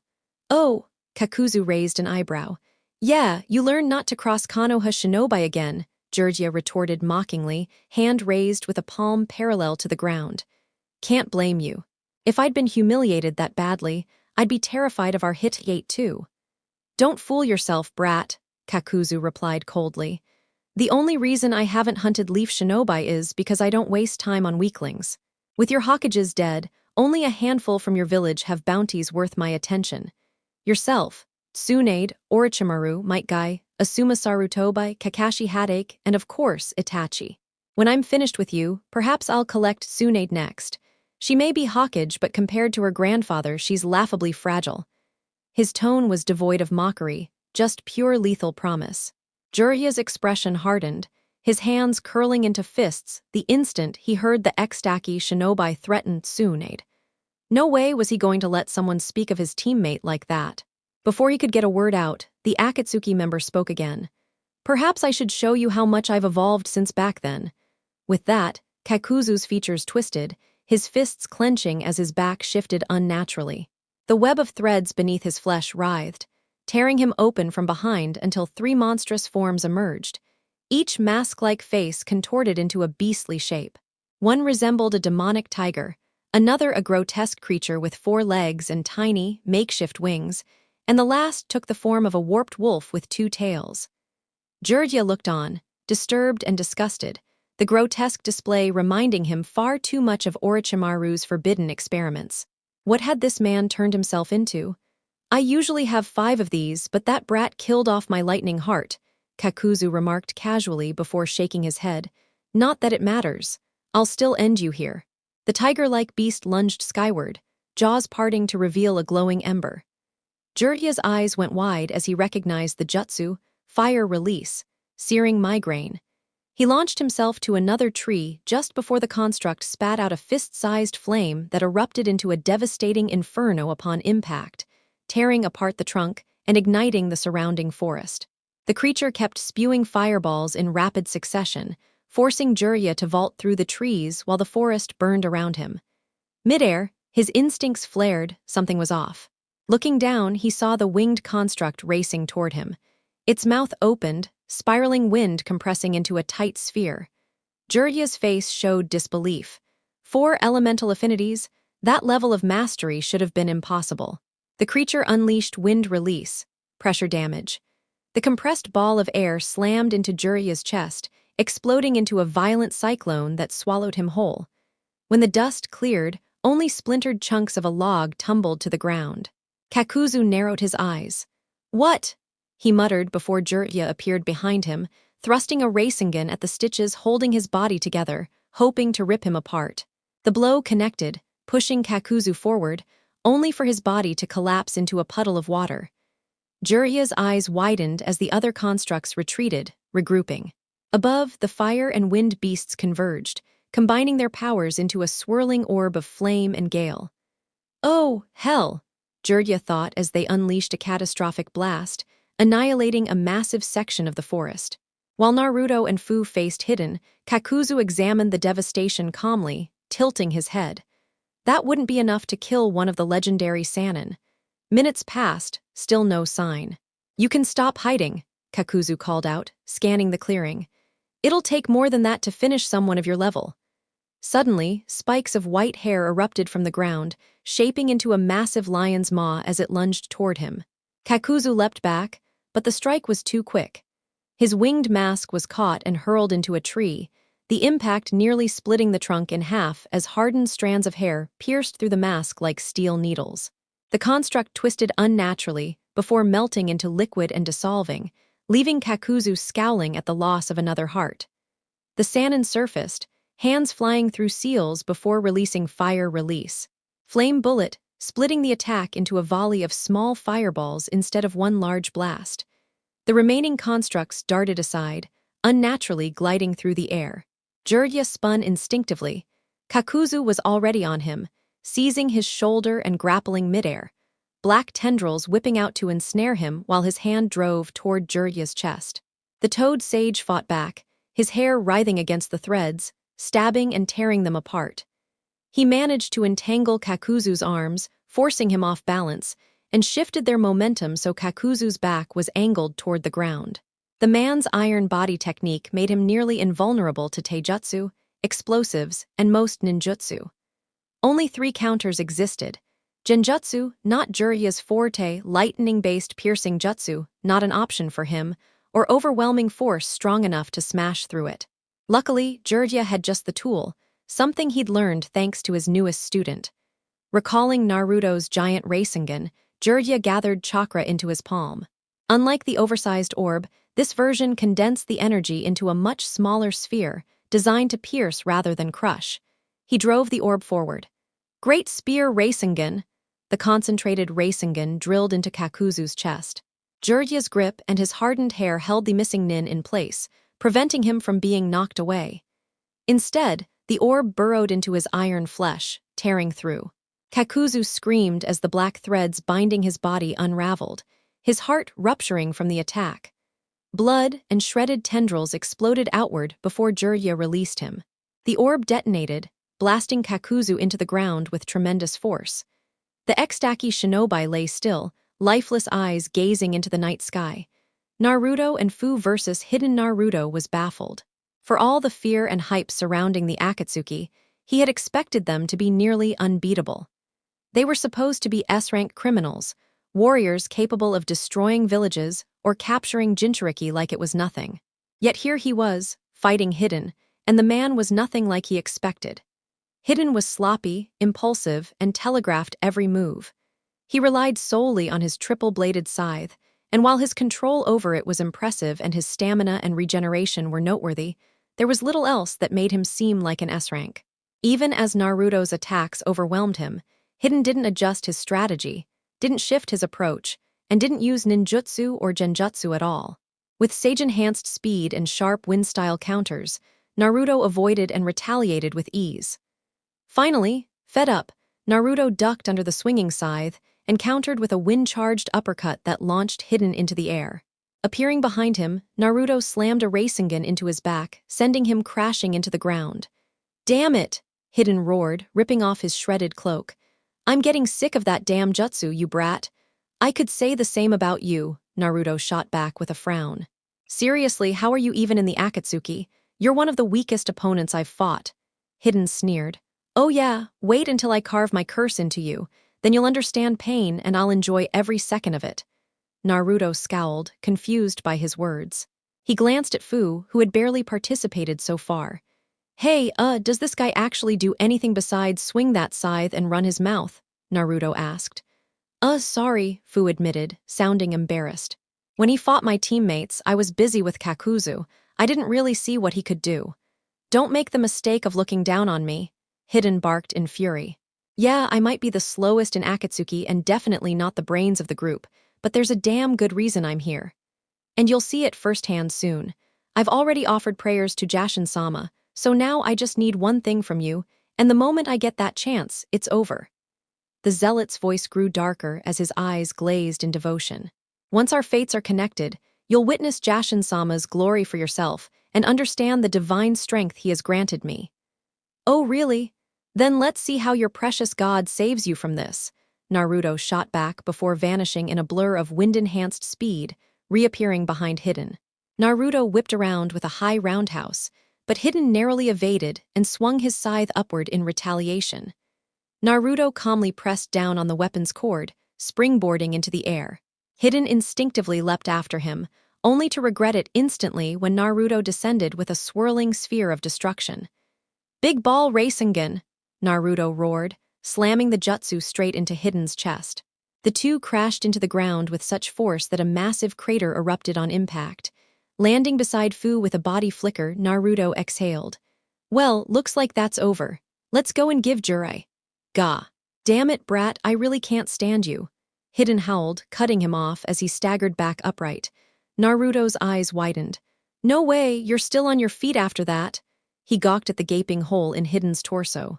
Told you I can't die, idiot. Hidden grinned maniacally, his chest knitting back together as he raised the scythe and licked the blade, sending a shiver down their spines. And I only needed one opportunity, remember? His mouth twisted into a feral smirk as he retreated, scythe glistening with blood. With quick strokes, he etched a strange symbol into the earth and stepped inside.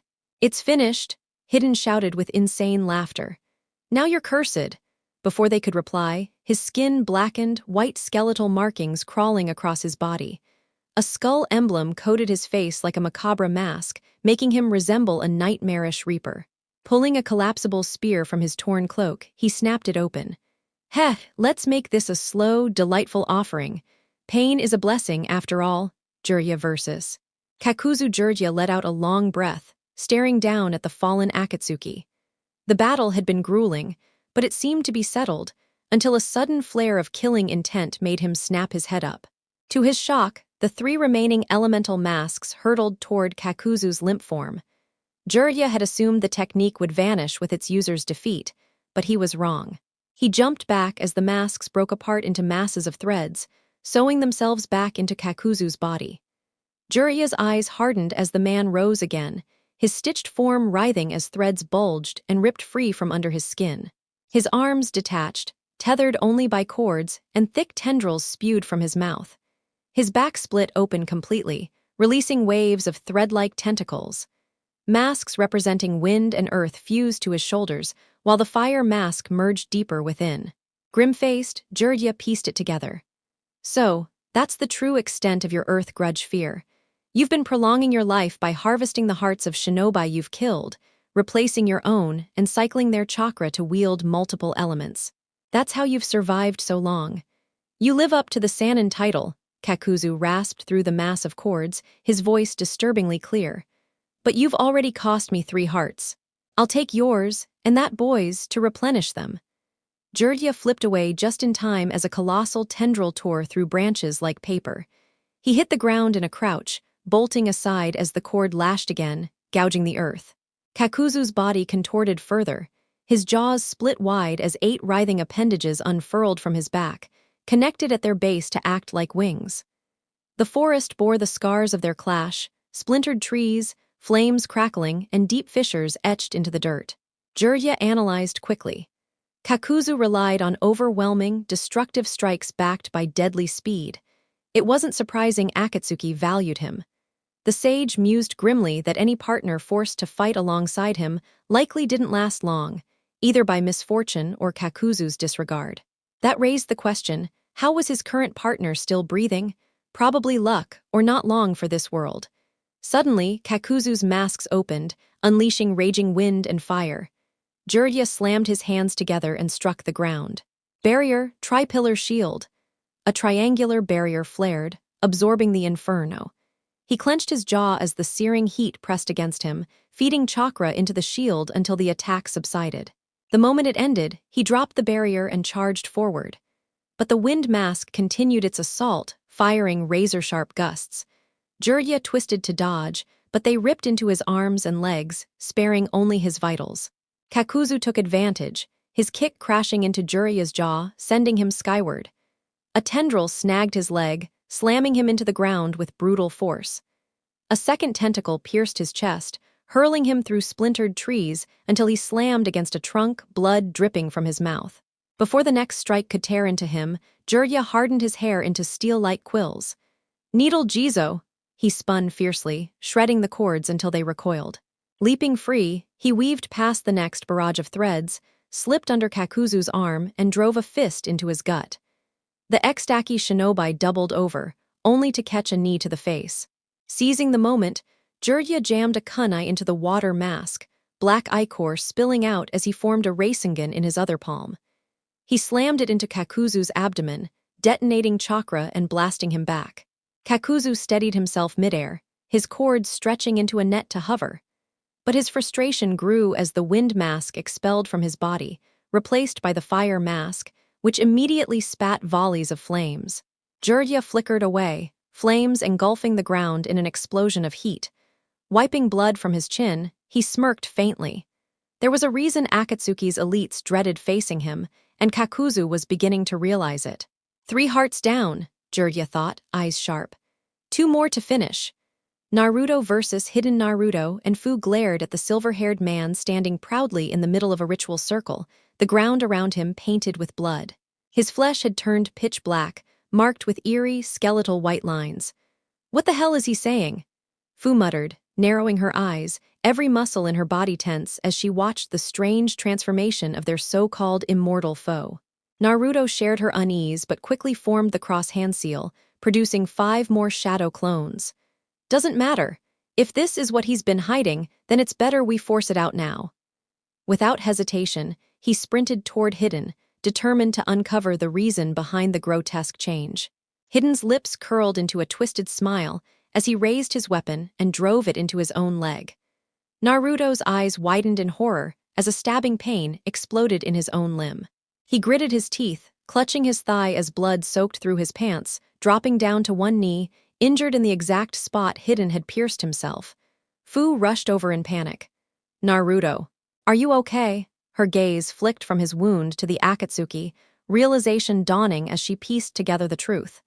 The 2 Jinchuriki quickly understood. Hidden's ritual connected his body to his enemies. That was why he was considered so valuable to Akatsuki. No ordinary opponent could hope to kill him.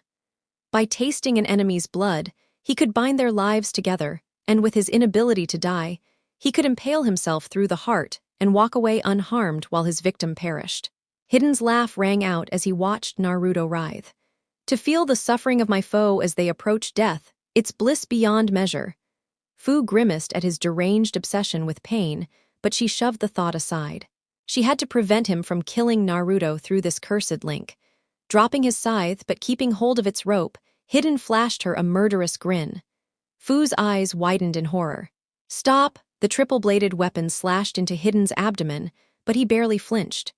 Instead, Naruto doubled over, coughing blood as his stomach burned, his clothes staining crimson. Hidden burst into maniacal laughter, the sound echoing through the forest.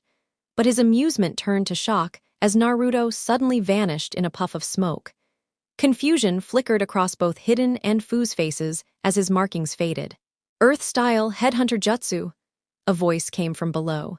In an instant, hands shot up from the ground, dragging Hidden into the earth until only his head stuck out, immobilizing him completely. Naruto emerged from underground with a smirk. So this is why you're considered S-class. It's not your skill, but that ridiculous immortality and your curse. What? Impossible. I had you under my ritual, Hidden roared, thrashing helplessly. You marked my clone, not me, Naruto explained with a mocking grin. Seems your curse can't tell the difference. Seriously, Naruto, Fu snapped. You could have at least warned me. I thought that psycho actually killed you. Naruto scratched the back of his head sheepishly. My bad. I wanted to test him first, and using a clone was the safest bet. You still should have told me, Fu grumbled, clearly annoyed. Furious, Hidden screamed. Forget the ceremony, I'll rip you apart with my bare hands. You won't be doing anything without your head. Naruto calmly coated a kunai in wind chakra and sliced clean through Hidden's neck. That should settle it. You bastard, you actually cut off my head. Now Kakuzu's going to complain non-stop. Hidden's severed head continued shouting insults until Naruto, fed up, sealed it into a scroll. Why not just torch him and be done with it? Fu asked. Because he's part of a criminal group hunting people like us. It's better to interrogate him back at the village, Naruto replied with a small smile. Before she could respond, a gravelly voice called, Hidden! Both turned toward the newcomer. Kakuzu had arrived, tendrils snaking ominously from his back. Naruto's eyes narrowed. So you're still breathing. Where's Jirya? He asked coldly. In the afterlife, where's Hidden? Kakuzu shot back. Naruto pointed at the immobilized, headless body.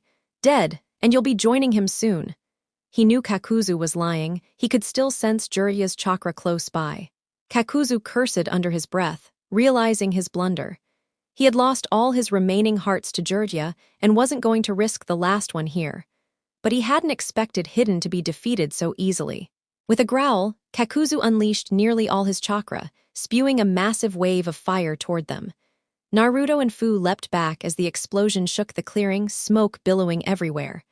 When it cleared, Kakuzu was gone. Moments later, Jiraiya dropped from the treetops, clothes torn, scratches marking his face, but otherwise alive. "Should we chase him?" Naruto asked, ready to pursue. "No need," Jiraiya panted. "How did you two manage?" Naruto pointed casually to Hidden's buried, headless body. "As you can see, I handled him." "That's brutal," Jiraiya frowned. Naruto shrugged. "He couldn't die the normal way, so I took his head. Believe it or not, he's still alive. His head's sealed for questioning." He handed Jiraiya the scroll. "Good work. That makes your first S-rank opponent defeated." The Sannin sealed the scroll within another. Attention shifted to Fu as Jiraiya asked her identity. She introduced herself, explaining how the Akatsuki had tracked her down. Jiraiya frowned. His intel said Akatsuki wouldn't target Jinchuriki for another few years. Had they deliberately spread false information to mislead his network? He needed to warn the other villages immediately. He glanced at the two Jinchuriki. Naruto was mostly unscathed aside from a few scratches, while Fu bore more signs of damage, though her healing had already kicked in. "You both fought hard," Naruto said with a grin. "You don't even know the half of it," Jiraiya replied dryly. "At least your opponent used more than curses and psychotic rambling," Naruto muttered, annoyed at how underwhelming Hidden was. "I bet he was the weakest in their group." "Most likely. Kakuzu was far more dangerous. If not for your earlier help, I might have needed Sage Mode to put him down," Jiraiya admitted. "So, what's next?" Naruto asked. "If they've already begun hunting Jinchuriki, we need to alert the other villages. Fortunately, Suna isn't far. We'll take Fu there first." Soon, two transformed clones, now giant hawks, carried Jiraiya on one and Naruto and Fu on the other, soaring toward Sunagakure. "So, thanks for saving me," Fu said softly, bowing her head toward the blonde. "Don't mention it. Those guys were already on my bad side anyway," the blonde answered with a cheeky grin as he turned fully to face the dark-skinned girl. "You mentioned people like us earlier. What exactly did you mean?" "Oh, right, I'm a Jinchuriki too." "You're serious? You're the same as me?" Fu asked, stunned. "Yeah, I've got the 9 tails sealed inside me." "What about you?" "Chomai, the 7 tails," Fu revealed. "It actually has a name," Naruto muttered in disbelief, wondering who would bother naming a tailed beast. Fu nodded. "Yes, but it prefers being called Lucky Number 7. It told me it couldn't sense any beast inside you. Your chakra blends into the surroundings so well that even it couldn't detect it. That's why I was shocked when I realized you're a Jinchuriki too. That's just a trick I've mastered. Anyway, sounds like you and yours get along." "Did you come up with the name Chomai?" the blonde asked. "No, he told me himself when I trained with his power. Apparently, every tailed beast has a true name," Fu explained, leaving Naruto even more surprised. He had never heard anyone refer to the fox as anything other than Kyuubi. He doubted her words at first, until he remembered Gamabunta calling Gaara's beast Shukaku during their fight. Maybe they really all did have names. Something he'd have to investigate. "Hey, could you show me how to do that technique? The one that hides your beast's chakra?" Fu asked hopefully. Naruto had already explained the Akatsuki's goal to her, and she hoped that if she could learn how to conceal her identity as a Jinchuriki, her chances of survival might improve. "Sorry, I can't," Naruto said with a guilty look when he saw Fu's disappointment. He explained that Sage Mode was unique to him and couldn't be taught, which she accepted, though her expression fell further. Her so-called lucky life didn't feel lucky at all. Just when she thought she'd found someone she could trust, she learned an organization of S-class shinobi were hunting her down. The thought of her village finding out made her stomach sink. She knew they would hate her even more, claiming she had cursed them. And her teammates? They wouldn't help anyway. Her chest tightened as she wondered if maybe it would have been easier if Akatsuki had captured her already. "Hey," Naruto said, resting a hand on her shoulder. "You're not alone in this. We'll take them down together. Count on it." His voice carried determination, hoping to raise her spirits. "Yeah, though fighting them isn't my only worry." "It's your village, right?" Naruto asked, catching her off guard.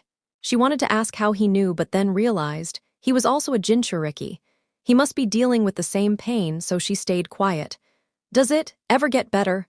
Fu finally asked, her gaze shifting away. She didn't want him to see the hopelessness on her face. Deep down, she knew only a miracle could change how her people viewed her. Naruto frowned, thinking about his own life. Was it better? A few years ago, he would have said yes without hesitation. But looking back now, he wasn't so sure. Maybe he had just forced himself to believe it. I honestly don't know, he admitted. But having someone to talk to makes a difference. Fu let out a bitter laugh. Easy for you to say. I've been hated and isolated since I can remember. I've already accepted my place in Taki. My only chance at friendship comes outside my home, like during the Chunin exams. I'm sorry, but you've got me now. We're both Jinchuriki and we're friends. We can write letters, keep in touch, Naruto said with a gentle smile, squeezing her shoulder. I'd like that, Fu said, finally returning a smile. You know, this world really is small. You're the second Jinchuriki I've met. Once we get to Suna, I'll introduce you to the first, Naruto said brightly. Really? Who? Fu asked eagerly, excited to meet another like her. Gaara. He used to be consumed by hatred, thinking only killing gave him meaning. But after our fight, he changed. Honestly, I can't wait to see him again to find out how he's doing. Wait, Gaara, as in the Kazekage. 0000 Gaara, he's the Kazekage. Are you serious? Meanwhile, with Kakuzu, the stitched rogue tore through the forest with fury in his eyes. He hadn't been this angry in decades. 4 hearts destroyed, his idiotic partner dead. Ironic, since the so-called immortal wasn't so immortal, and now he was desperate to find a replacement heart. At this point, he didn't care if he stumbled upon a weakling. Any heart would do. His mood soured even more when his ring activated, summoning him. The leader somehow already knew Hidden was gone, which made Kakuzu wonder what else those rings could do. Doesn't matter, he thought, leaping between branches. I'm not in the mood for Akatsuki right now. You'd think near a major village, he'd run into someone useful. Growling, he pressed onward. But when he reached the deserts of Suna, fate handed him the worst encounter possible. Kyukuku, what an amusing coincidence to see you again, Kakuzu-kun, came the mocking voice. Pale skin, serpent-like eyes, purple markings, and fanged teeth, the identity was unmistakable. Orochimaru, Kakuzu growled. With him, coincidence didn't exist. Today really wasn't his day. The snake Sannin sat atop Manda with Kabuto and Sasuke flanking him, grinning like a predator. What do you want? Kakuzu snapped, staying perfectly still. My, how rude. Is that how you treat an old acquaintance? Orochimaru chuckled with false hurt. Spit it out. So impatient, Orochimaru chided like a parent scolding a child. But very well, since you're so eager to die, I'll tell you. Kakuzu bristled, killing intent flooding the air, but Orochimaru didn't even flinch. You and I both chase immortality, Kakuzu-kun. Different paths, same goal to live forever and achieve our ambitions. We've reshaped our bodies to endure this pursuit. But what if we merged into one being? Together, we'd be closer to true eternity. So what do you say? Tempting, but no thanks, Kakuzu sneered, already hating where this was headed. Kyukuku, I wasn't really asking, Orochimaru replied, signaling Sasuke. Would you be so kind, Sasuke-kun? The only warning Kakuzu got was the flash of steel as Sasuke appeared in front of him. Yeah, this day couldn't get any worse. Suna, even after hearing it from Jiraiya and Fu, Naruto still couldn't believe it. Not until he saw it with his own eyes. As soon as they entered Sunagakure, he bolted toward the Kazekage Tower, nearly colliding with civilians before darting onto rooftops. He couldn't stop grinning. During training, he'd often wondered if Konoha could ever look past his Jinchuriki status, if he could one day have children who wouldn't suffer as he did.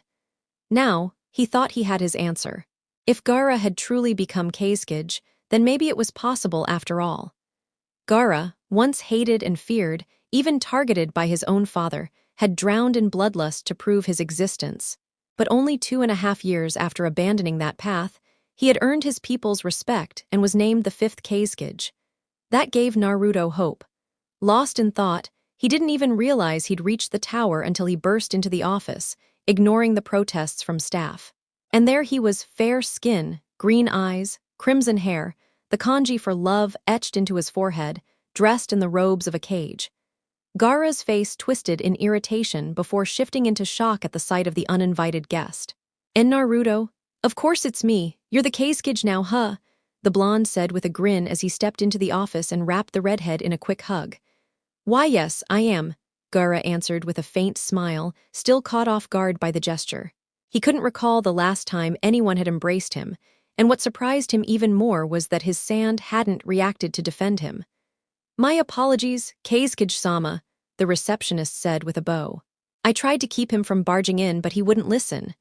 It's fine.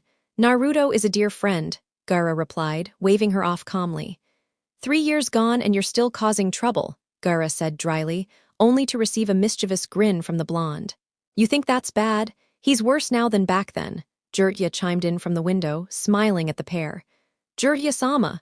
Keisuke-sama. Gaara inclined his head politely before shifting his gaze to the window where a young Kunoichi stood beside Jiraiya.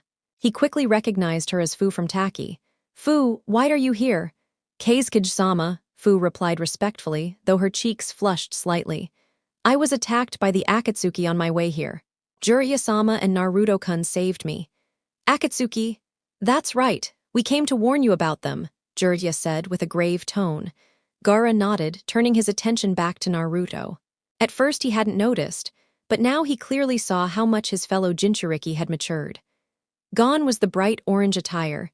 Instead, he wore black shinobi pants, boots, a dark blue long-sleeved shirt, and over it, a black cloak with orange flames along the hem. Yet what truly caught Gaara's attention was the sheer energy radiating from him, and his eyes, golden with slit-like pupils, framed by orange markings. You've changed, Gaara observed, raising a brow. Oh, these, Naruto pointed to his eyes. Just something from my training. I'll explain it later once you're done talking with the old perv. I'd like that, Gaara said softly, smiling as Naruto and Fu left to give them privacy. Orochimaru's hideout. Orochimaru's lips curled in delight as he observed Kabuto working on an unconscious Kakuzu. The Akatsuki member had struggled furiously, but Sasuke had defeated him. The snake Sannin watched with fascination as Kabuto transplanted Kimamero's heart into the stitched man's body, where his stolen hearts had once been. Kakuzu groaned in pain, but Orochimaru only shivered with pleasure at the sight. Orochimaru-sama, may I ask something? Kabuto said, still focused on his work. You may, Kabuto. You've always wanted an Uchiha vessel. That was your whole reason for grooming Sasuke. So why choose Kakuzu now? Orochimaru chuckled knowingly. I expected that question. Truth is, I've long been intrigued by Kakuzu's technique. And yes, I still desire an Uchiha body, but Itachi remains my true goal. He moved closer, eyes narrowing with amusement. You see, I've known all along that Sasuke-kun would never willingly let me take his body. The boy is brilliant, but arrogance blinds him. He'd have turned on me once his training was complete. Then why continue teaching him? Kabuto asked, curiosity sharp in his voice. To use him against his brother, of course. Orochimaru smirked, glancing at the blood samples Kabuto recorded. Once his training is finished, I'll send him after Itachi with a team of his own. And when that long-awaited fight begins, we will be there, Kabuto-kun. The day Sasuke and Itachi finally clash, that is the day I will claim true immortality, Orochimaru said, his tone dark and resolute before erupting into maniacal laughter. Akatsuki base, Hidden and Kakuzu are dead. The commanding, icy voice of pain echoed through the chamber. His mood was grim, though it rarely wasn't.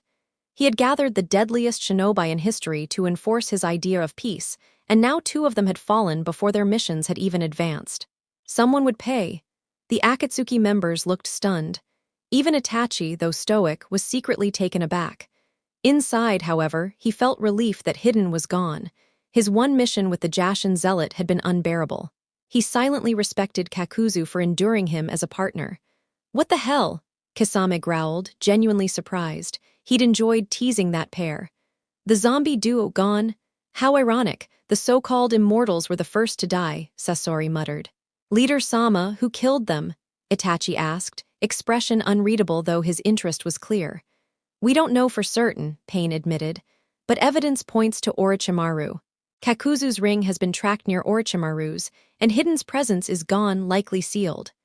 Wowa! Tobai exclaimed, drawing groans from most of the group, though Kisame chuckled at his antics.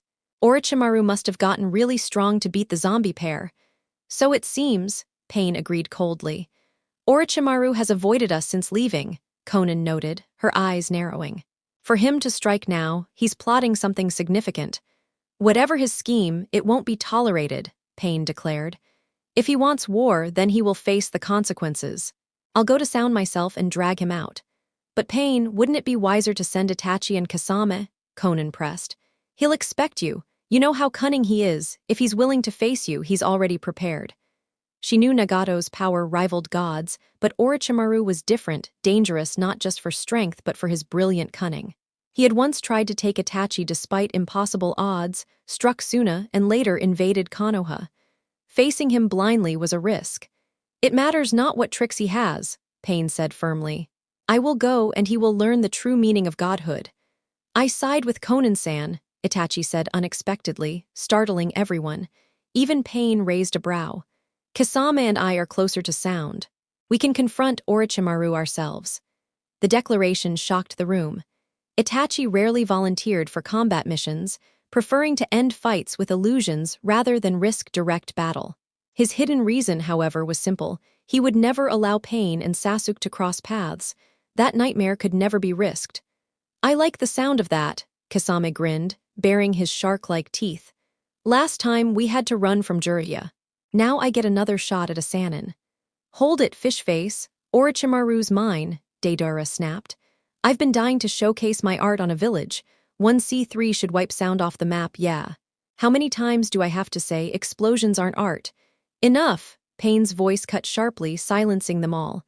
Leader Sama, Tobai piped up, raising his hand like a child. After Pain's nod, he said, maybe I should go to sound. No one wants your nonsense, Tobai, Deidara barked. I'm going and this fish can't stop me. Say that again and I'll slice off your legs. Kasame sneered. Real art doesn't need legs, But that's exactly why I want to come along, Deidara-senpai.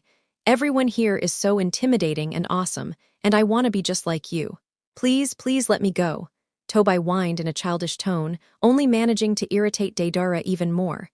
I told you to shut it, Tobai. This job is mine and that's enough. I won't repeat myself. Their leader cut in, his voice low and dangerous. The room grew silent for a few moments as Nagato weighed his options. A part of him wanted to personally confront the serpent and punish him for daring to oppose a god. But at the same time, Itachi and Kasame were just as capable of handling the task. He also had to acknowledge Konan's concerns. No matter how strong he was, Orochimaru was far too cunning to not have hidden tricks. Perhaps this was even a trap to lure Nagato himself for the Rinnegan or Itachi for the Sharingan, maybe even both. Finally, he made his decision. Tobai, you and Zetsu will track him down. I'll provide you with the precise coordinates of the rings. It's about time you proved your worth to the Akatsuki. Yes, Tobai shouted cheerfully, earning another glare from Deidara. But let me make this clear, failure is unacceptable. Their leader warned. No problem, boss man, we've got this covered. Suna Kinkuro's cooking was terrible. That much Naruto quickly realized, which shocked him considering the man wore face paint. He always claimed it was war paint. But since Suna wasn't currently at war, the blonde still believed it was actually makeup borrowed from his sister. What was even sadder was learning that Temari was an even worse cook than her brothers. No wonder Gaara had once been unstable. Speaking of Temari, where is she anyway? Haven't seen her since we got here. Naruto asked, trying not to grimace at the awful taste. He silently promised himself he'd hit a ramen stand right after this. She's in Konoha, negotiating the Chunin exams and some trade deals with the Godame, Gaara replied, already finished with his meal. He seemed completely unfazed by the poor food quality. Poor guy had probably built up tolerance. She'll be back in 2 weeks, Kankuro added proudly, rubbing his stomach like he'd just eaten a feast. What an idiot. Naruto felt envious knowing Jiraiya was off somewhere eating proper meals while researching. Still, he smirked when he saw Fu struggling just as badly with the food. So, you've made preparations for the Akatsuki, right? Yes, Gaara confirmed. Traps are being set and defensive plans arranged. Jiraiya-sama also helped us strengthen the barrier seal for the village. We will not let Akatsuki take what they're after. Good, those bastards need to be stopped as soon as possible. Before they could continue, a messenger entered, summoning Gaara and Kankuro to the council chambers. Excuse us, the brothers said, leaving. Naruto stood as well, grinning at Fu. Perfect, let's sneak to a ramen shop before they return. 15 minutes later, so, what do you think of Gaara? Pretty great, huh? Naruto asked mid-slurp, missing the light blush that spread across Fu's cheeks. Yeah, very young for a Kage, too. It's inspiring to see someone our age lead a whole village, especially as a fellow Jinchuriki, she admitted, earning a wide smile from him. Exactly, shows you things can change for us. She smiled softly. Your village contacted you yet? Naruto asked. Her face fell. Yeah, they're sending Jonin to retrieve me. Kazekage-sama also promised some of his ninja would accompany them. They'll be here in 2 weeks. Though she said it, she wished it wasn't true. The time she had spent here had been the happiest of her life, aside from the Akatsuki attack. She had real friends, felt accepted, and the villagers actually respected her because they often saw her walking with Gaara. No hateful looks, no whispers, no insults. For once, she felt like a person, like she belonged. If only she could stay. But she knew asking would only get her branded a traitor. You know, stressing over it won't help much, Naruto said, putting down his 5th empty bowl. I know. I just can't stop thinking about it. You two are still eating, Gaara's voice cut in. Fu turned to see him with a curious look. Kankuro's cooking is garbage, Naruto said bluntly without turning. Gaara actually smirked. If you ever tried Temari's food, you'd think Kankuro was a 5-star chef. Why not just hire a cook? Fu asked. We have one. Kankuro just likes to do it himself sometimes. Well, he shouldn't. Don't tell him that. The 3 Jinchuriki spent nearly an hour chatting before one of Jiraiya's operatives interrupted. Apologies, Kazekage-sama, Fusan. Jiraiya-sama requests Naruto-kun at the hotel. He said it's urgent. Naruto sighed, standing. Guess that's my cue. Let's see what the pervy old man wants. Catch you two tomorrow. With a flicker, he vanished. So, Gaara began, looking at Fu. What do you think of Suna? Her face brightened instantly, and Gaara found himself strangely warmed by her enthusiasm. He understood her feelings too well, what it meant to be despised in your own home. Seeing her happy here meant a lot. I'm glad you feel that way, he said. Have you toured the village yet? Not really. I didn't want to intrude. In Taki, everywhere had been off-limits to her. The streets, shops, even public areas, people made sure she always felt like an outcast. It left her hiding at home or training just to avoid being told she wasn't worthy to breathe the same air. Old habits die hard. Maybe I could show you around, Gaara offered, cheeks faintly tinted pink as he looked away. If you're not busy. I'd like that, Kazekage-sama, Fu smiled. You can just call me Gaara. My friends do. Friends. They paid, then wandered off into the night, talking until they lost track of time. Meanwhile, so what's the deal? Naruto asked, entering through the hotel window. But his guard went up when he saw Jiraiya's unusually grim face. Something wrong, Iro-sennin? You tell me, the older man replied seriously, the air between them suddenly heavy. I've been hearing things about Gaara and your girl. Care to explain? Jiraiya stepped closer, eyes narrowing, creepy. What are you even talking about? Naruto, I'm serious. What's going on with Fu and Gaara? The Sannin grabbed his student's shoulders, leaning in close enough for Naruto to feel his breath. This is insane. Nothing's going on. They're just friends, Naruto protested, trying to pull free. Oh yeah, then explain the looks, the shy flirting, the blushing. Jiraiya shook him dramatically. The blushing, kid, that's the biggest warning sign there is. Naruto just sweat-dropped at his unhinged master. I can't believe this, Jiraiya cried, collapsing to his knees. I've taught you so much, more than any student before you, and yet I failed to teach you about women, about romance. Tears gathered in his eyes as he clutched Naruto's legs. Tell me at least you did something with those girls at the brothel. Jiraiya, That's it. I'm a failure. Nagato, Minato, and now you. I call myself the greatest teacher, but I couldn't even guide you in the ways of women. Naruto twitched in annoyance. Your only chance now is to kidnap Gaara and… Hey, Naruto snapped, offended. First of all, Gaara and Fu are just friends. There's nothing between them. That's what he wants you to think, Jiraiya interrupted dramatically. Shut it. First off, I never touched those girls because I'm not dumb enough to waste my first time on some brothel tramp. Second, I'm not interested in Fu like that, okay? If I really wanted her, Jiraiya, trust me, she'd already be mine. The Jinchuriki declared smugly. Jiraiya scoffed. That's the kind of thing nice guys tell themselves. Who do you think you're impressing with cheesy lines like, what's your name? Or what's your sign? The second you buy her a drink, Gaara strolls up, asks what she likes, what makes her laugh, who she's been with, and which numbers to call. Then she's sticking around, calling her friends, he's calling his crew, and suddenly they're all linking up at the bar past midnight. The old pervert exhaled sharply, satisfied with his rant. Are you seriously quoting Biggie Smalls right now?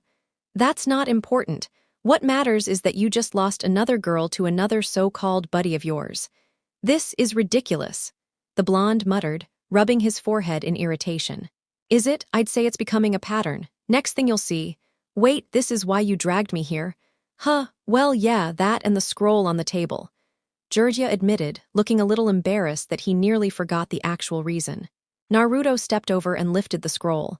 What he read nearly made his heart stop. Name, Karin Uzumaki. Age, 16. Gender, female. Clan, Uzumaki. Rank, none. Skills, sensory type. Medical abilities. Village. Otagakure. There's another Uzumaki. Naruto's voice carried disbelief. Yeah, it was real. There truly was another Uzumaki alive. He couldn't believe it. Naruto read the details again to be sure his eyes weren't tricking him. He had always dreamed of restoring his clan, reviving its pride, seeing their symbol shine again. But he never thought it possible. He assumed he'd be forced into the CRA to rebuild from scratch. Yet here it was. Maybe this wasn't the end. Maybe other Uzumaki had survived like Karin's parents. If they did, he'd find them. He'd bring them all together again. His gaze lingered on the small photo attached. Karin, huh?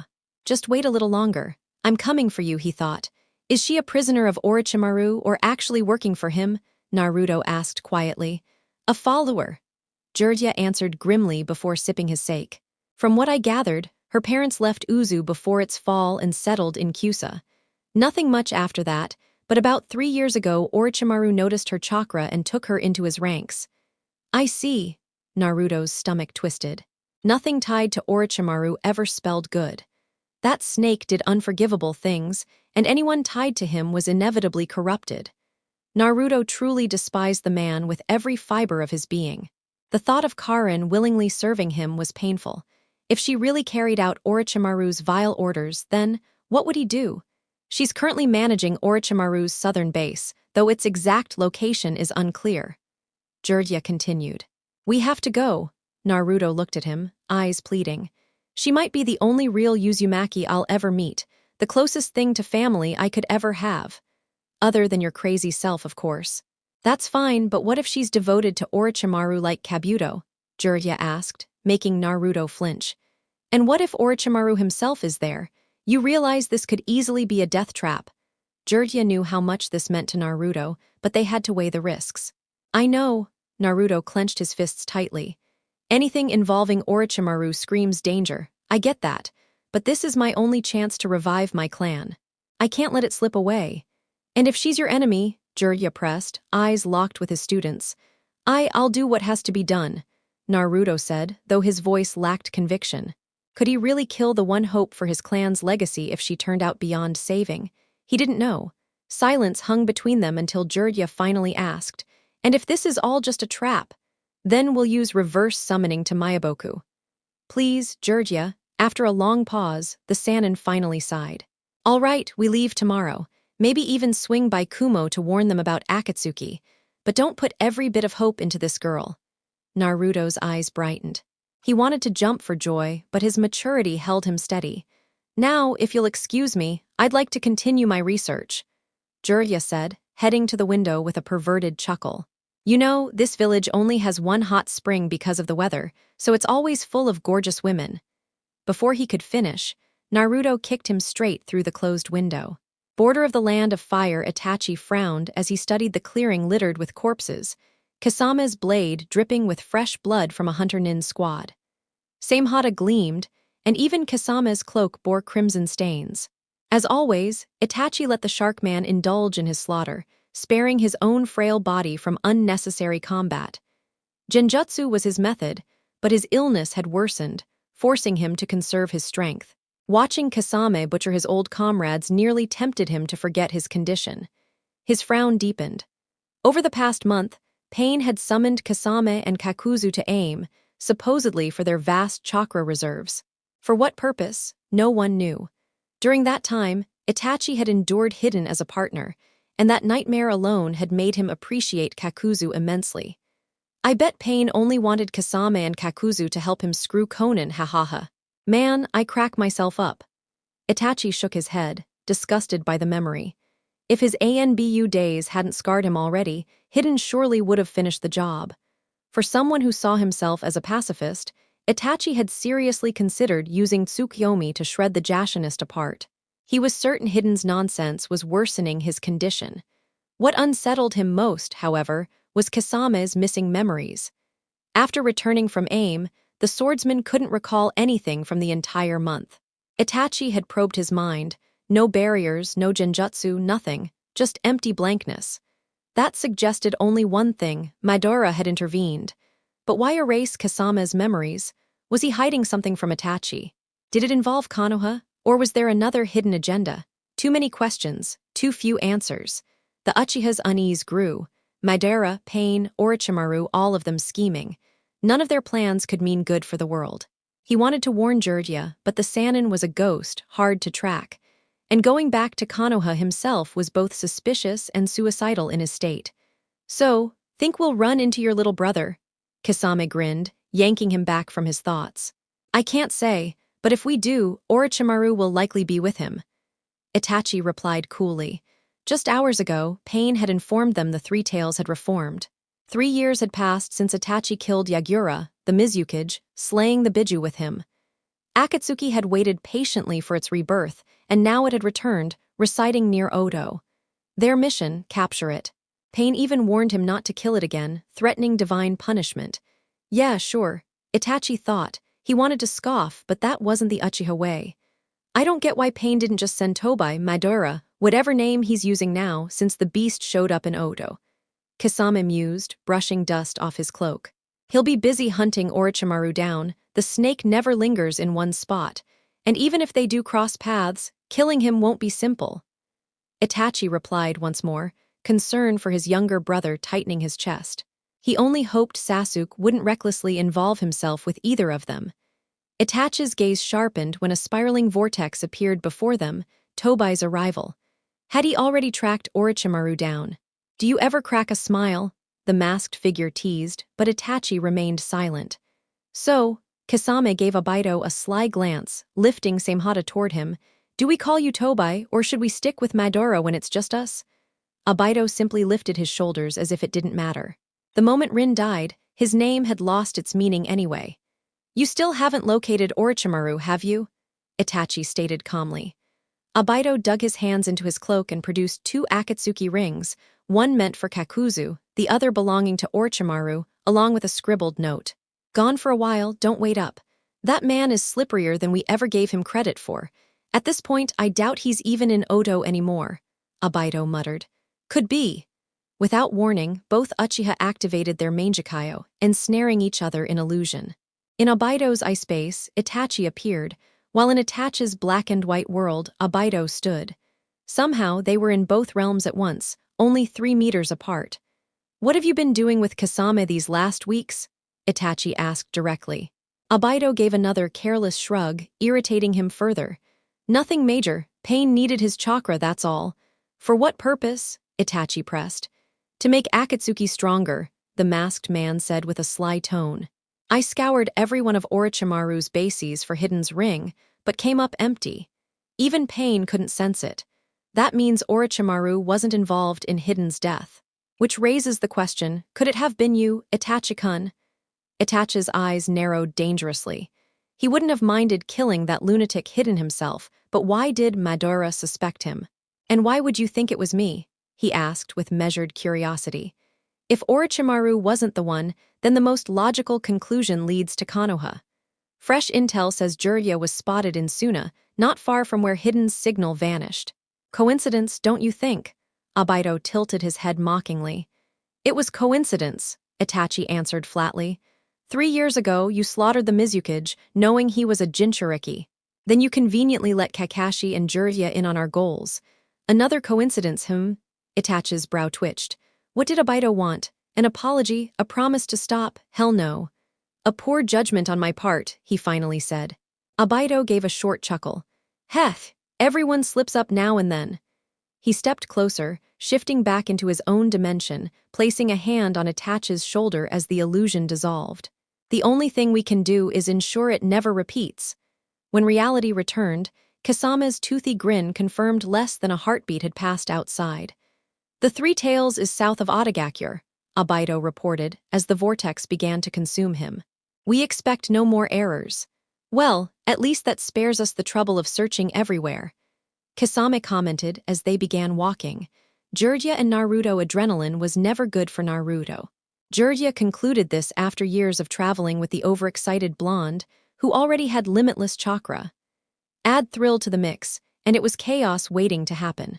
At dawn, the old sage woke him, insisting they prepare to leave for Odo.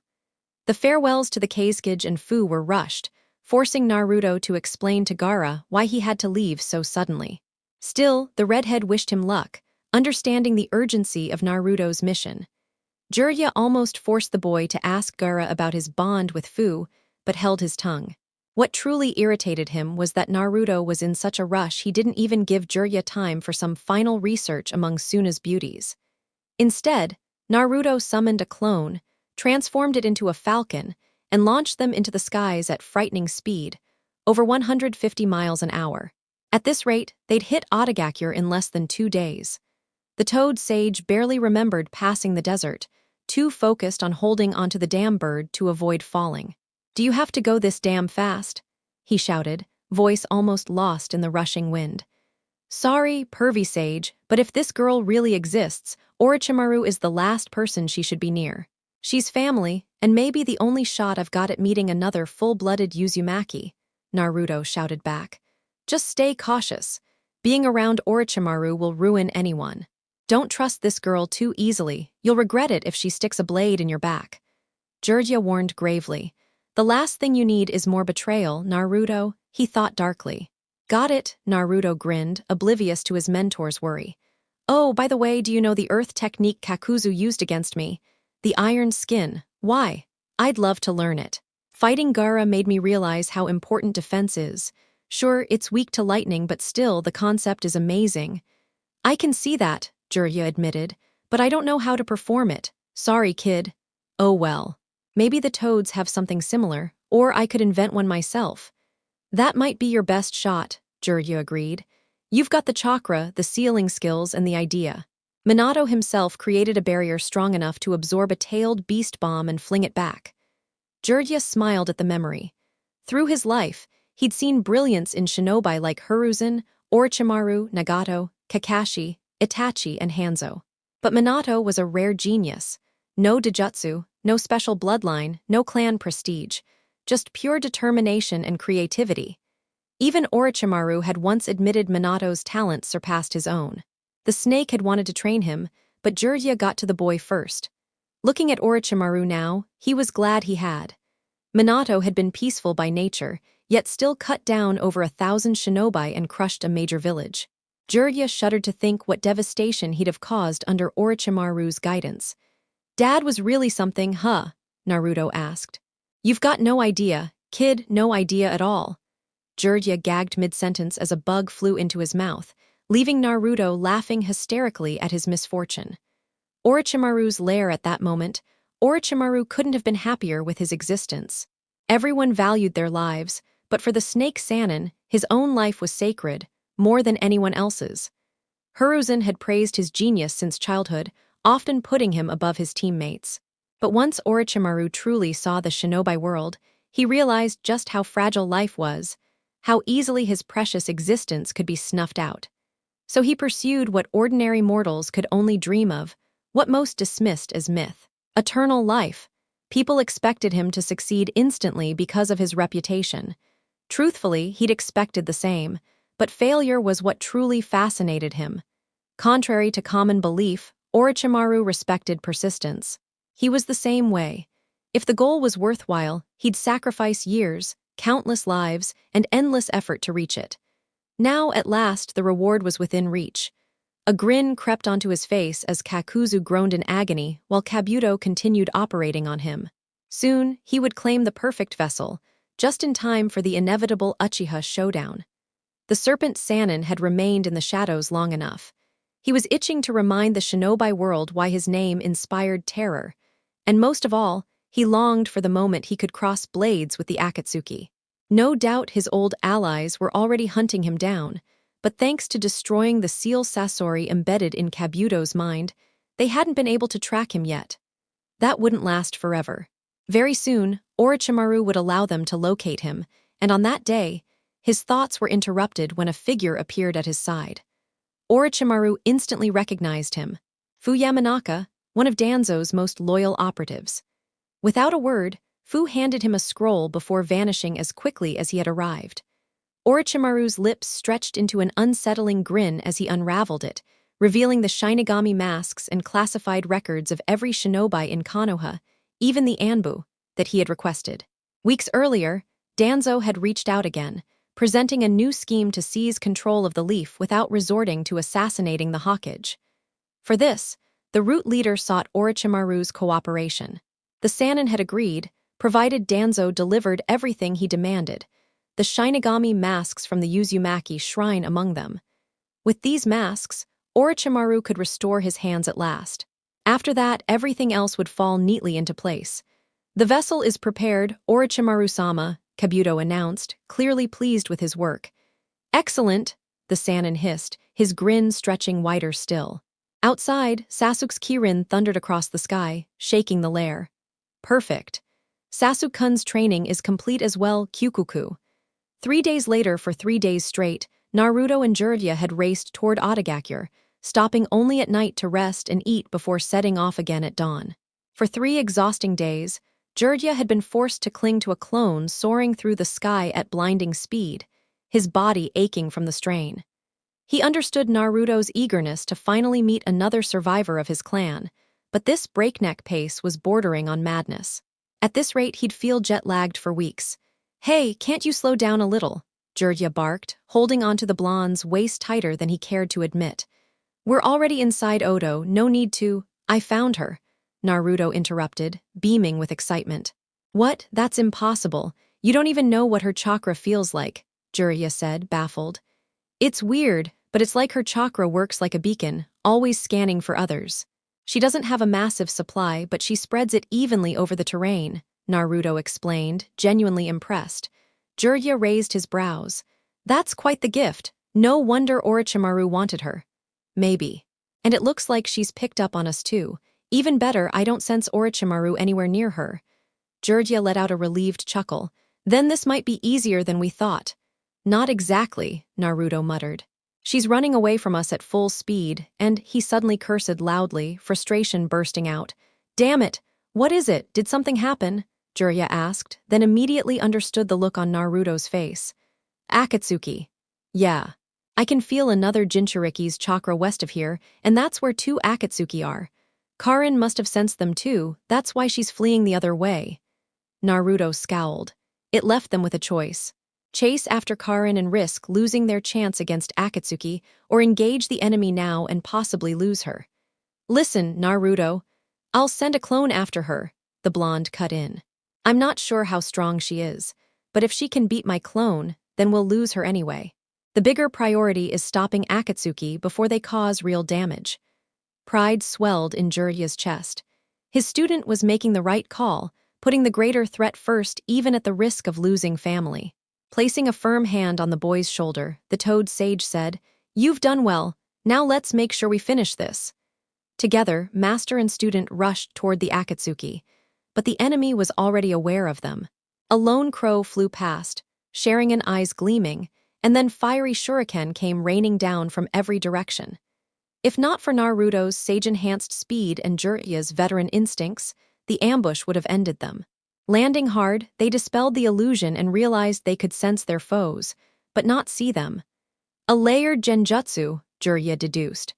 The first disguised sound and presence, twisting perception, while the second cloaked location entirely. Only Itachi could weave something this intricate. Breaking free, Jiraiya was relieved to see Naruto do the same, only for both to plunge into a torrent of water where 5 sharks awaited, dragging them under and staining the river crimson. Not far off, Kasame and Itachi watched from a branch, the shark man grinning before leaping to the water's surface with his partner. "Too easy, eh, Itachi-san?" Kasame smirked. Itachi's eyes narrowed. Far too easy for a Sannin. And right on cue, Sage Art, Toad Oil, Wind Release, Great Breakthrough, Fire Release, Toad Flame Stream. The combined assault erupted, forcing Kasame to counter instantly. Water release. Exploding water shockwave. Torrents of water rose to crash into the flames, but instead of snuffing them out, the oil-fed inferno surged higher, hotter, deadlier. For a heartbeat, even Akatsuki seemed caught off guard, before both vanished with Shunshin to evade incineration. Itachi barely landed before Jiraiya met him with a crushing right hook. Kasame tried to cleave the sage apart, but Naruto's tongue lashed out, yanking the swordsman toward him. Rasengan in hand, Naruto struck, only for Samehada to devour the chakra. Kasame retaliated with a brutal kick, sending the boy sprawling. Meanwhile, Itachi weaved hand signs, readying a fireball, but Jiraiya countered with an earthen wall, blocking the flames with ease. Well, the brat's not so green anymore, Kasame said, resting his blade on his shoulder as he regrouped with Itachi. Looks like he wants to play with the big leagues. Naruto growled low, furious at his own carelessness. Against shinobi of this caliber, even a moment's hesitation could mean death. Am I imagining things, or is there something different about him? Kasame mused, eyeing Naruto. Besides being taller and ditching those clownish colors. Itachi's brow rose faintly. Yes, Naruto-kun has advanced significantly. The techniques he's wielding are those reserved for only the most elite shinobi. They're what made Jiraiya-sama so renowned. Kasame gave him a questioning glance, while the Uchiha's gaze lingered thoughtfully on their opponents. The battle had only just begun. It's those eyes, Kasame. They signify a forbidden state, sage mode. When mastered, it pushes the user's body, perception, reflexes, and combat ability far beyond their normal limits, the Uchiha spoke calmly. Even their techniques grow vastly more devastating. Hashirama, the god of shinobi and first Hokage, Minato, the yellow flash and fourth Hokage, and Jiraiya of the Sannin all reached this state. And every foe they fought learned one harsh truth. While ordinary men draw strength from nature, a sage becomes nature itself. Interesting, Kasame replied, his grin widening. If Itachi's words held true, then this battle was going to be entertaining. Yes, and even more so because he managed to achieve it so young, Itachi agreed. I shouldn't have to warn you, Kasame, but be cautious.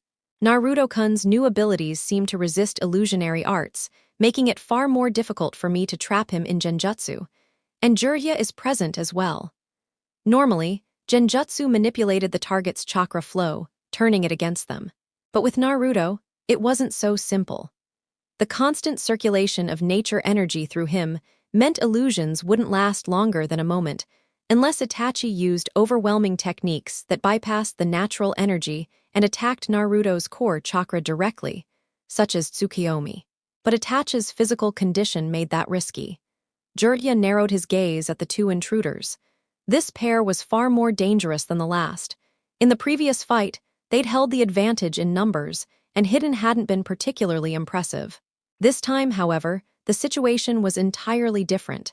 It was an even fight, 2-on-2, each combatant ranked among the deadliest shinobi alive. Destruction was inevitable, but whose side would fate favor? Jiraiya wasn't sure. What he did know was that Naruto's lack of real experience in high-tier battles could become a critical weakness. Unlike before, he wouldn't let Naruto be separated from him. Against foes this strong, staying together was their only hope. But even then, Itachi and Kasame had fought side by side far longer than he and Naruto had. If the last battle was Naruto's test, this one was going to be his trial by fire. SUNAGAKURE 3 years had passed since Itachi eliminated the Three Tails. By now, the beast had undoubtedly reformed, and Sasori and Zetsu's spy networks were working relentlessly to track it. Just days ago, word came that it was re-emerging near the hidden sound, reigniting Akatsuki's hunt. Failure meant death at the hands of their so-called god, so there was no room for delay. Deidara and Sasori chose to strike first, their target being the hidden sand, where the One-Tails Jinchuriki had ascended to Kazekage. Brought all the clay you need? Sasori asked evenly, though there was a trace of unease beneath his calm facade. Of course, Deidara answered with a smirk. I've even got some masterpieces prepped. Once I unleash C3, the hidden sand will vanish from the map, yeah. He patted his bag. Fine, just stay cautious. I can't cover you when you're airborne. I'll handle extraction, but that means nothing if you're killed, Sasori remarked. Yeah, I know, Deidara barked. Engage the Jinchuriki, don't kill him, then retreat. With the Jinchuriki, Sasori corrected. That's obvious, Deidara retorted. I've got more than enough clay. It's not like he can fly, yeah. Don't take too long, you know how much I despise waiting. You won't have to wait for your grave, Sasori of the Red Sand, came a new voice.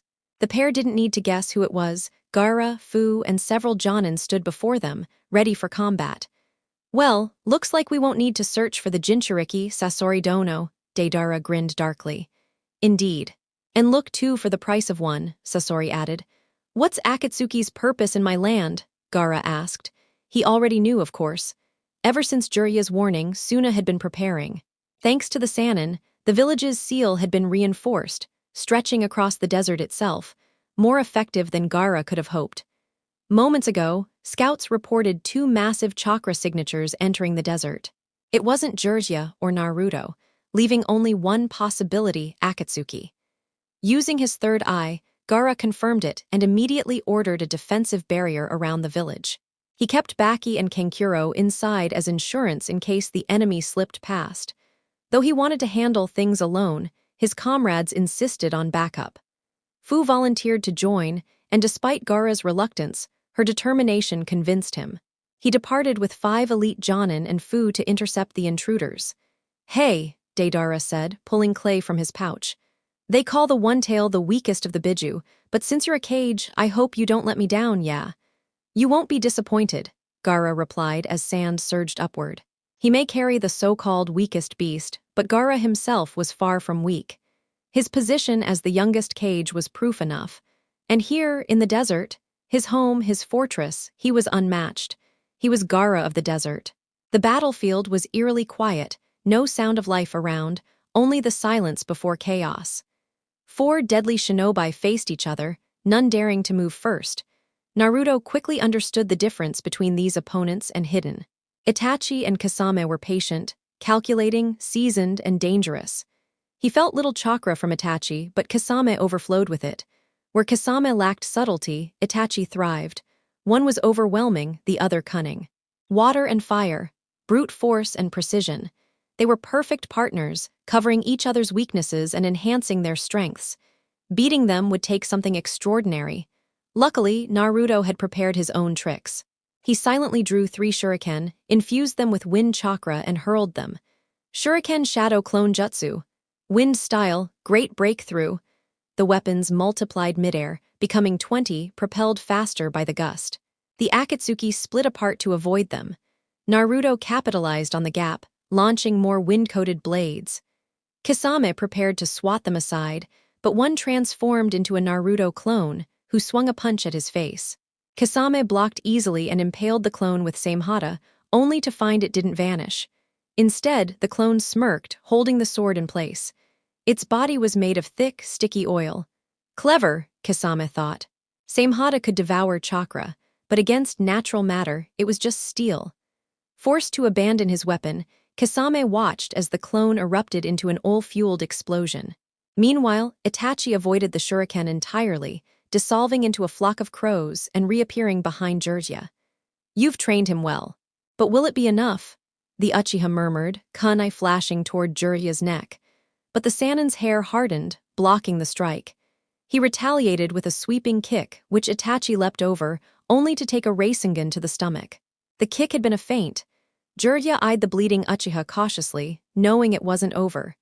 Sure enough, Itachi pointed at his previous position, where the real him unleashed another fireball.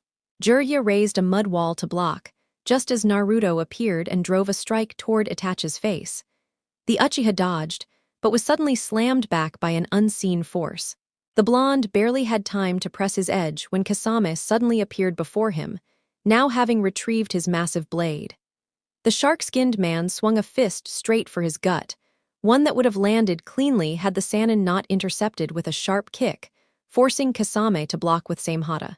Before the 2 toad-connected shinobi could capitalize on their temporary advantage, Itachi struck with a vicious kick that sent the Sannin flying back, immediately pursuing him to continue the assault, leaving the blonde alone with the chakra-devouring swordsman. Kasame brought Samehada down toward Naruto, but the blonde was quick enough to draw another kunai, layering it in wind chakra and clashing it against the descending strike aimed at his neck. Their weapons locked, eyes boring into each other, Naruto with a mocking sneer, Kasame with a feral grin. Naruto managed to block the first strike, then the second, before retaliating with a slower kick. Kasame dodged, yet still staggered back from an unseen force that pushed him away. Recovering quickly, Kasame resumed his onslaught, Samehada scraping and drinking away at the chakra coating Naruto's kunai with an eerie metallic hiss. The Akatsuki member forced Naruto backward, hacking again and again with ruthless momentum. The pace of his slashes increased, each one faster than the last, but Naruto matched every strike, parrying and dodging in perfect rhythm. When Kasame finally overextended with a broad sweep, Naruto slipped into his guard, launching a kick across his chest. Kasame ducked just in time, though he was once again hurled away by the sheer force. He returned with Samehada whipping sideways, intent on slicing the Jinchuriki cleanly in half.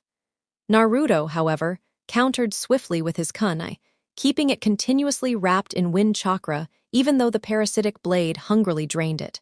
As the weapons clashed, a raw contest of might unfolded, Kasame pressing down with brute strength, Naruto resisting with everything he had to avoid being carved open by the monstrous sword. "Looks like you've improved a bit, why don't we kick this up a notch?" Kasame taunted, leaping back, stringing hand seals, and hurling a single water shark straight at him. Naruto cut through the construct with ease, only to realize too late it was a distraction. The true danger came moments later as roaring torrents of water surged forward to swallow him whole. "Earth release. Rising core," Naruto muttered, the ground beneath him surging upward, lifting him above the flooding waters Kasame had summoned. "These guys, their hand seals are insanely fast," the Jinchuriki thought grimly, searching for a way to bring down this battle-obsessed man. In less than 60 seconds, Kasame had not only summoned a water shark, but also transformed the battlefield into his personal ocean. Naruto wanted to use frog kata, but he also needed to figure out a way to unleash ninjutsu without letting Samehada leech away his chakra. This was the kind of fight where he would need to draw upon everything he had, a true test of his growth, and if he failed, the consequences would be disastrous. Still grinning, Kasame stood effortlessly atop the water. "Come on then, let's have some fun," he taunted, beckoning Naruto to enter. "No, I won't kill you. Nope, I give you my word. Kiss my ass, fish face, you think I don't know what's waiting for me down there?" At that instant, sharks and watery clones erupted from the surface, rushing at him. Luckily, Naruto was a veteran of the numbers game. His multi-shadow clone jutsu evened the odds in an instant. The clash sent smoke, water, and dispelling clones bursting everywhere in a chaotic stalemate. When the water finally stilled, and Naruto was certain no further traps lurked below, he dashed across the surface, reappearing before Kasame with a Rasengan aimed at his midsection. Kasame eagerly swung Samehada down to absorb it, smirking. "So you're volunteering chakra, huh? By all means, hand it over." But another Naruto appeared at his flank with an oversized Rasengan, slamming the swordsman so hard he was launched skyward from the crushing impact. "Then take it." Jiraiya and Itachi, this was precisely what Jiraiya had been trying to avoid, isolated duels. He didn't want too much distance between himself and Naruto during such dangerous encounters, and being separated so easily irritated him deeply. He needed to find a way to neutralize Itachi quickly and regroup with his pupil before things spiraled.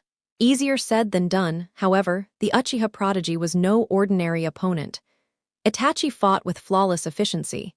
His genjutsu was unparalleled, his Sharingan mastery absolute, his taijutsu precise, and his ninjutsu seamlessly integrated into his style. There was never any wasted effort. Every movement, every strike, every jutsu was deliberate. Jiraiya finally grasped why the former ANBU captain's reputation carried such weight. Itachi's foot whipped up toward his face, but Jiraiya blocked in time, countering with a punch. Itachi, however, dissolved into a murder of crows. He reappeared weaving rapid hand seals, but Jiraiya raised a mud wall to block the next jutsu. Something felt wrong. Until now, Itachi had strung hand seals faster than the eye could follow, yet suddenly Jiraiya was able to react in time. A genjutsu. Snapping himself free, Jirya widened his eyes as the real Itachi emerged before him, booting him away with punishing force. The Uchiha immediately pressed forward, weaving signs and unleashing fire release. Phoenix Flower Jutsu. Countless small fireballs rained down on the Sannin, and though he dodged frantically, one scorched his arm. Before he could smother the flames, Itachi appeared again with another vicious kick, only for the blow to hit a clone that dispersed in smoke. The Uchiha, unsurprised, expected as much. Leaping away from a grasping hand that erupted from below, he landed lightly just as Jirya burst from the earth. But before he could attack, the Sannin's hair extended, hardening into razor-like spikes aimed to skewer him. Needle Jizo, the moment the strands touched him, Itachi scattered into crows once more, reforming several meters away. The two S-rank shinobi faced each other in tense silence. Neither moved, but the true battle, one of cunning, had already begun. "Perhaps it's time I stopped holding back, Jiraiya-sama," Itachi said evenly. HMPH. Before either could act, a massive wall of water surged at them, forcing both to evade with swift shunshin, landing atop the turbulent surface. "Kasama's losing himself in the fight," Itachi commented flatly. "You'd best finish this quickly." Jirya inwardly cursed.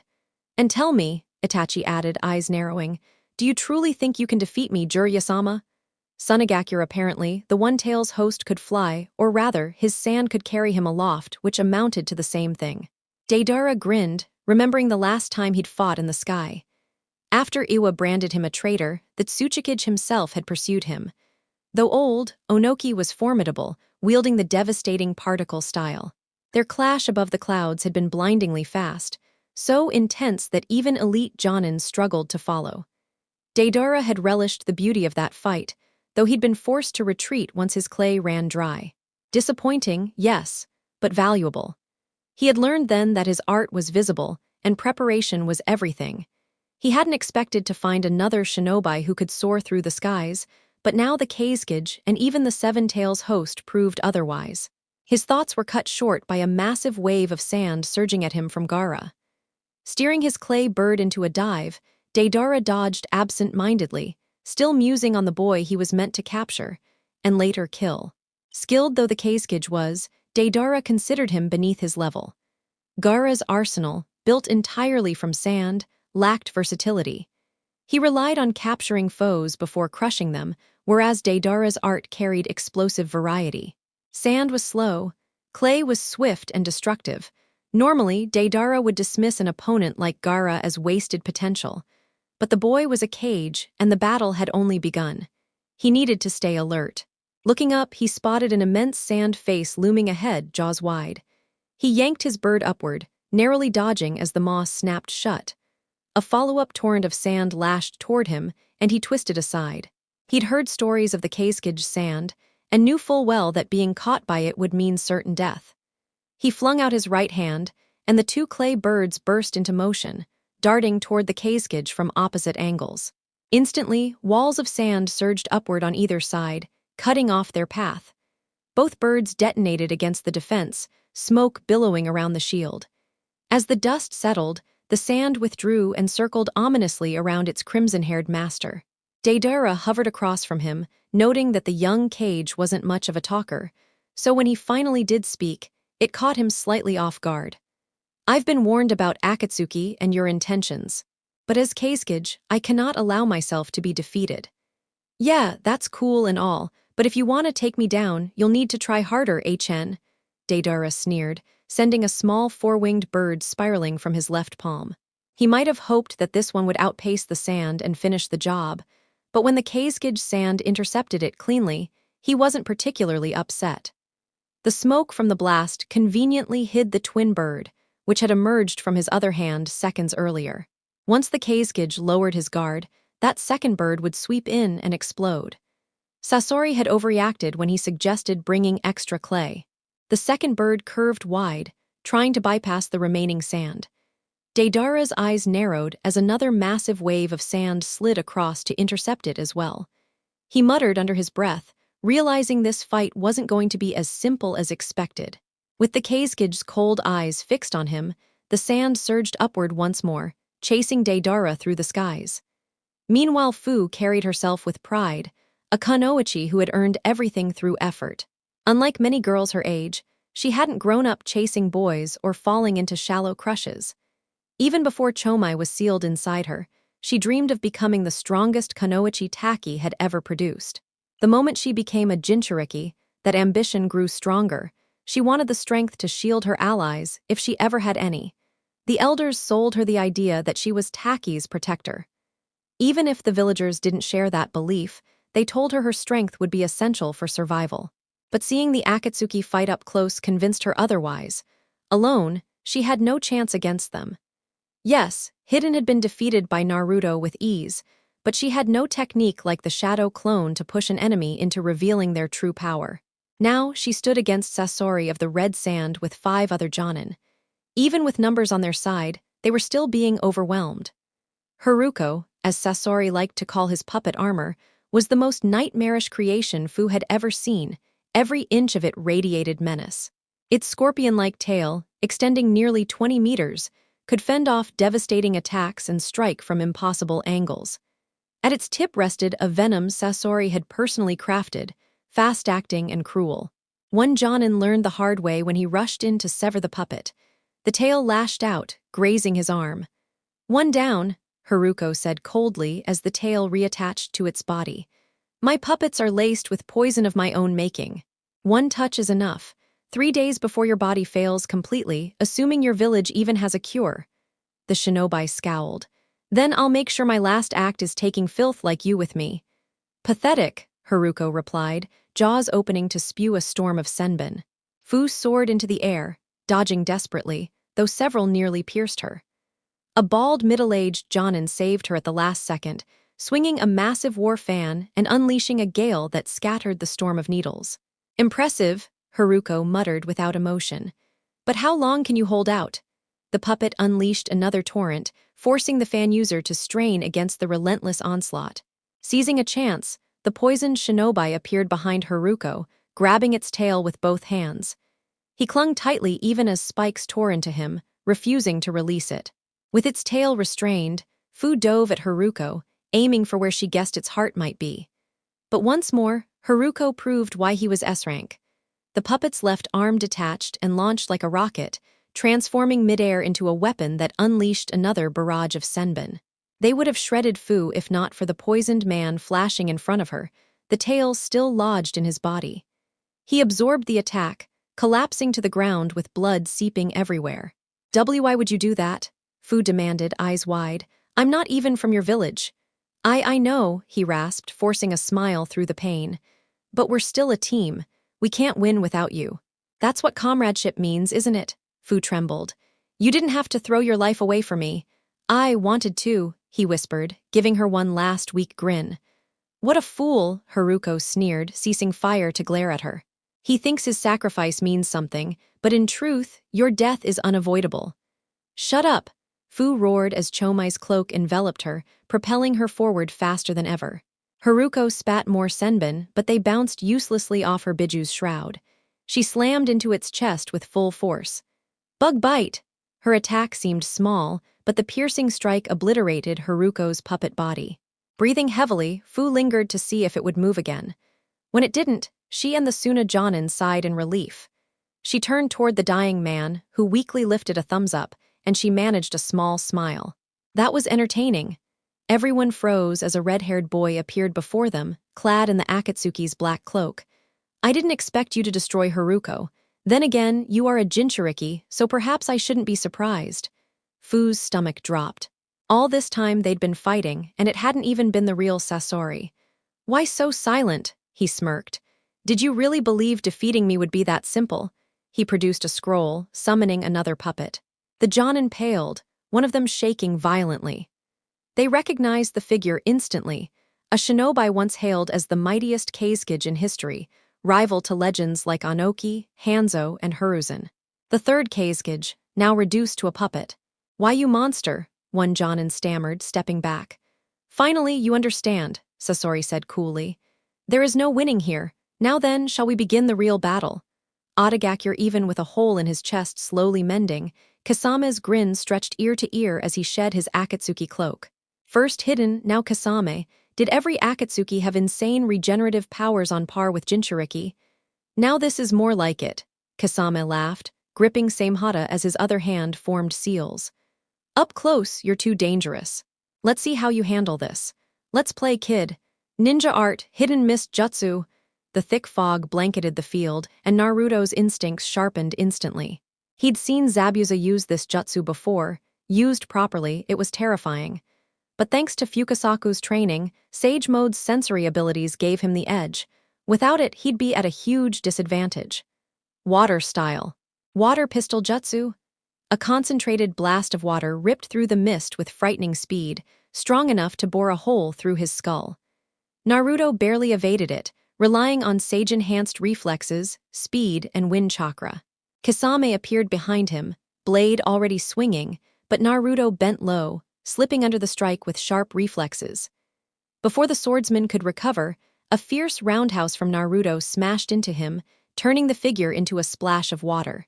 A clone, the blonde had no time to breathe as another Kasame dropped from above with a crushing downward slash. Naruto twisted aside, narrowly evading.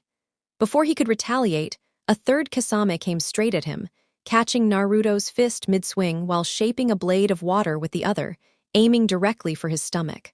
He would have been skewered if not for Naruto's quick, unorthodox reaction. At the last second, he lunged forward, cracking his forehead into Kasame's skull with a brutal headbutt, reducing the clone into liquid as yet another rushed him. Naruto didn't wait this time. He raised his hand, 2 fingers extended like a gun. Wind bullet! The shot pierced straight through Kasame's chest, dispersing him instantly. Naruto scowled as the mist thickened further. He could still sense the real Kasame hadn't budged from his original position. A low chuckle confirmed it. The man was mocking him. You know, Naruto said, eyes narrowing, if this is just a contest of who can spit out more clones, I'm game. But I thought you wanted an actual fight. He felt Kasame's chakra swell, preparing another jutsu. Naruto raced through his own hand signs in anticipation. Water style. Water shark bomb jutsu. Kasame roared as the nearby waters swirled into the form of a giant shark. The swordsman leapt inside its body, thrusting it forward at breakneck speed. Naruto slammed his palms down. Summoning jutsu, smoke burst, revealing Gamakichi. The toad quickly hopped aside, dodging both Kasame and the raging water shark. Yo, bro, what's good? Need fire. Now, no problem. As gravity dragged both Summon and Sage back down, their hands blurred through seals. Sage art, toad oil. Sage art, wind style, devastating windstorm. Sage art. Fire style, flame bullet. The combined assault erupted into a roaring inferno barreling toward Kasame. Water style, water wall. A torrent surged upward, forming a barrier to block the flames. But the oil-fed firestorm burned hotter, tearing through the defense and pressing straight at him. Kasame dove through the shark's body, propelling himself away just as Naruto appeared in his path and drove a crushing uppercut into his chin, launching him skyward.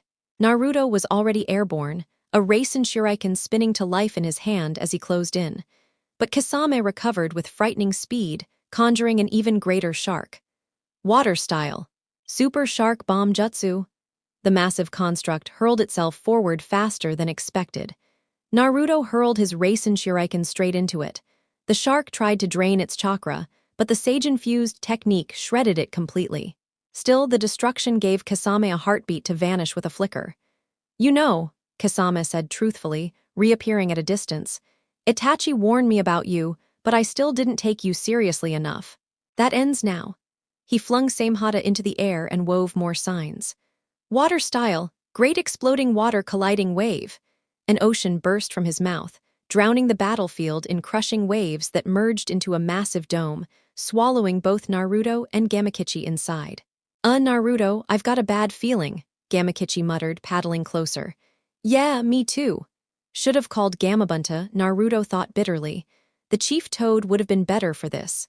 You're faster than expected and unpredictable, Kasame admitted as he fused with Samehada, his body warping into a monstrous shark-like form. But here's the truth, the stronger my foe, the stronger I become. With endless chakra, perfect water control, and stamina that never runs dry, they call me the tailless-tailed beast. The Zero Tails. And now you're inside my territory. Meanwhile, steel rang against flame as Jirya's earth-coated kunai locked against Itachi's fire-imbued blade. With his free hand bracing his wrist, the Uchiha created just enough space to speed through seals. Fire release, great fireball jutsu! The enormous blaze expanded outward, forcing Jirya to leap back. His arms scorched, but it was better than being incinerated whole. He countered quickly. Earth-style, Earth-Dragon Jutsu! The dragon rose and the two jutsu collided, canceling out. Jirya pressed on. Earth-Dragon Bullet Jutsu! Mud formed at his feet, shaping into a dragon's head that spat globs of hardened mud. Itachi dodged, but Jirya fueled it with fire, turning the projectiles blazing hot and fast. One struck, hitting him square in the chest, yet the body burst into a cloud of crows.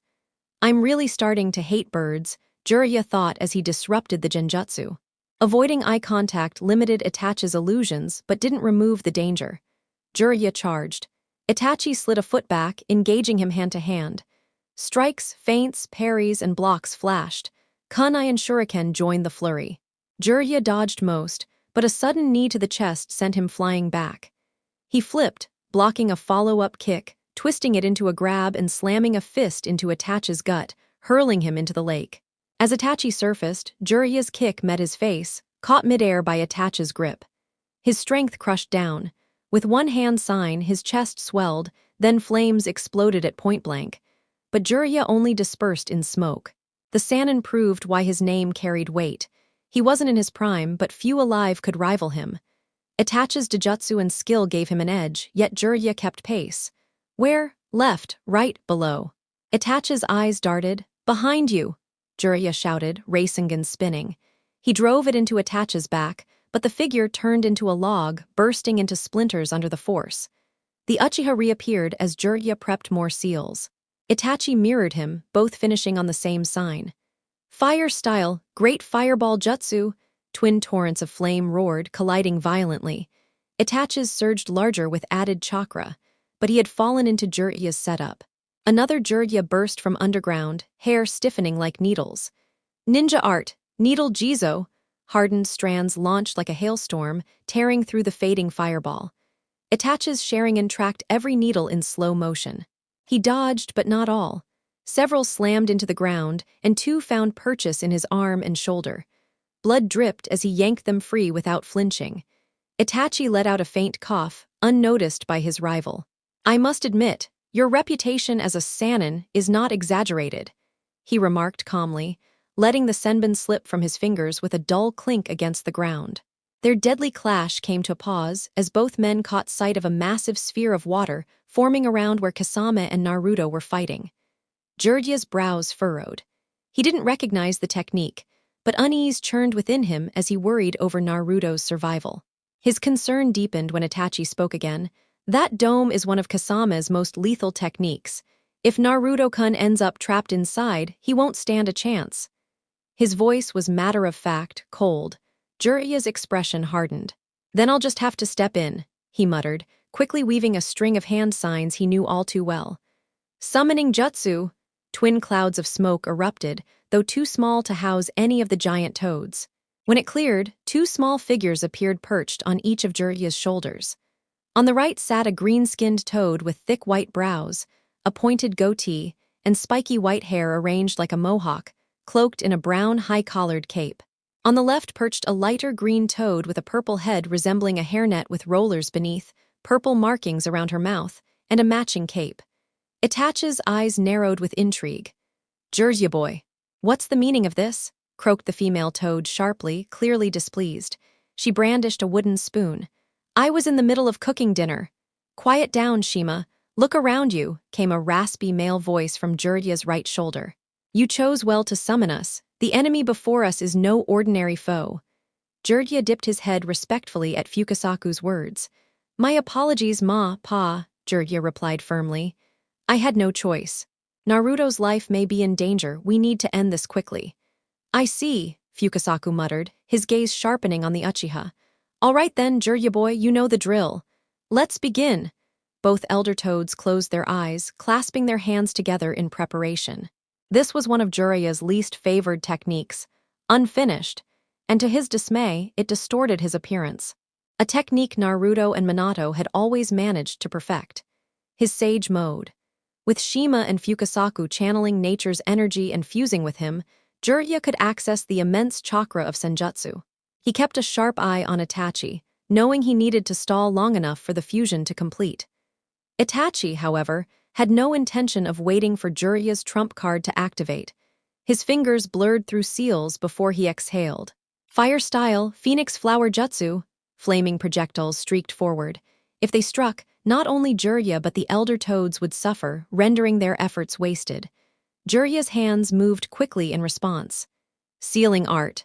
Chakra barrier. A blue shield shimmered into place, flames colliding uselessly against it. The Uchiha didn't pause. Fire style, Fireball Jutsu. A massive orb of fire smashed against the barrier but failed to breach it. Hold on just a little longer, Jiraiya boy. We're nearly ready, Fukasaku urged, gathering more natural energy with Shima.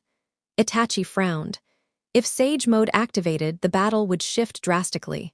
He'd hoped to avoid his Mangekyo, but circumstances left him little choice. I see. Your skill with sealing arts truly lives up to the rumors, he said coolly. Then his tone hardened. But every jutsu has a weakness. Blood streamed from one eye as he unleashed it. Black flames roared into existence, consuming Jiraiya's barrier. Amaterasu! Those black flames again, just his gaze alone, Jiraiya thought in alarm. He remembered this technique from years before, when Itachi had escaped using the same fire. He had studied it since, but found no mention of it even in the Uchiha's forbidden texts. It burned everything it touched. Now Jiraiya realized it required only Itachi's sight to activate. Itachi staggered slightly, breathing heavily, clutching his bleeding eye. Jiraiya observed with grim satisfaction. So it comes with drawbacks. The chakra drain is immense, and even he can't hide the pain it causes. Still, his fleeting relief turned to dread when Itachi forced himself upright, eyes locking once more onto him.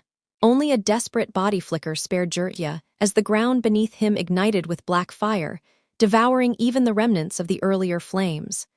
Now would be a great time to finish that Sage Mode, Jiraiya shouted, flickering across trees, constantly moving to avoid the cursed blaze. As he leapt skyward again, Itachi's hand snapped, releasing shuriken hidden within another blast of flames. Fire style, Phoenix Flower Jutsu. Shuriken Shadow Clone Jutsu. The projectiles multiplied, hidden within the fiery barrage. Jiraiya evaded, flickering downward, but too late realized the trap. Amaterasu! His left arm erupted in black fire. Geha! He roared in agony, flesh searing beyond recognition. The intensity was beyond anything he had braced for. If this was only his arm, he dreaded to imagine his entire body engulfed. In desperation, Jiraiya conjured a seal-less clone, who unrolled a scroll and wove rapid seals. Sealing art, chakra barrier. A barrier flared up around them, but the clone pressed further, slamming another technique. Sealing art, fire-consuming seal. The black flames were sucked into the scroll, leaving Jiraiya's arm scorched black, charred to the bone, his humerus faintly visible through what remained of his flesh. Even sealed away, the lingering pain gnawed at him. His arm was nearly useless, infection a real danger without immediate treatment. Grinding his teeth, Jiraiya glared at the Uchiha, who knelt once more, clutching his bleeding eye. Then, at last, Shima's voice cut through. Jiraiya boy, it's ready. Sunagakure Deidara proved to be an irritating foe for Gaara. The clay artist's speed on his bird wasn't the main issue. Gaara had fought fast opponents before, like Rock Lee and Sasuke. What made Deidara different was his versatility. Lee relied solely on taijutsu, Sasuke on his speed and chidori. Deidara combined swiftness with a deadly long-range arsenal. From those battles, Gaara had learned a bitter truth. His sand was too slow. His strength lay in overwhelming opponents once they were caught, but if they couldn't be caught, his power diminished greatly. For 3 years, he had trained to fix this flaw. By using smaller amounts of sand from his gourd, he could move it faster. Yet, to his frustration, Deidara effortlessly evaded every strike, smirking as he weaved through the air. The rogue from Iwa darted across the sky, zigzagging and twisting unpredictably, always out of reach. If this fight had stayed grounded, Gaara would have finished it long ago. But Deidara's ability to fly changed everything.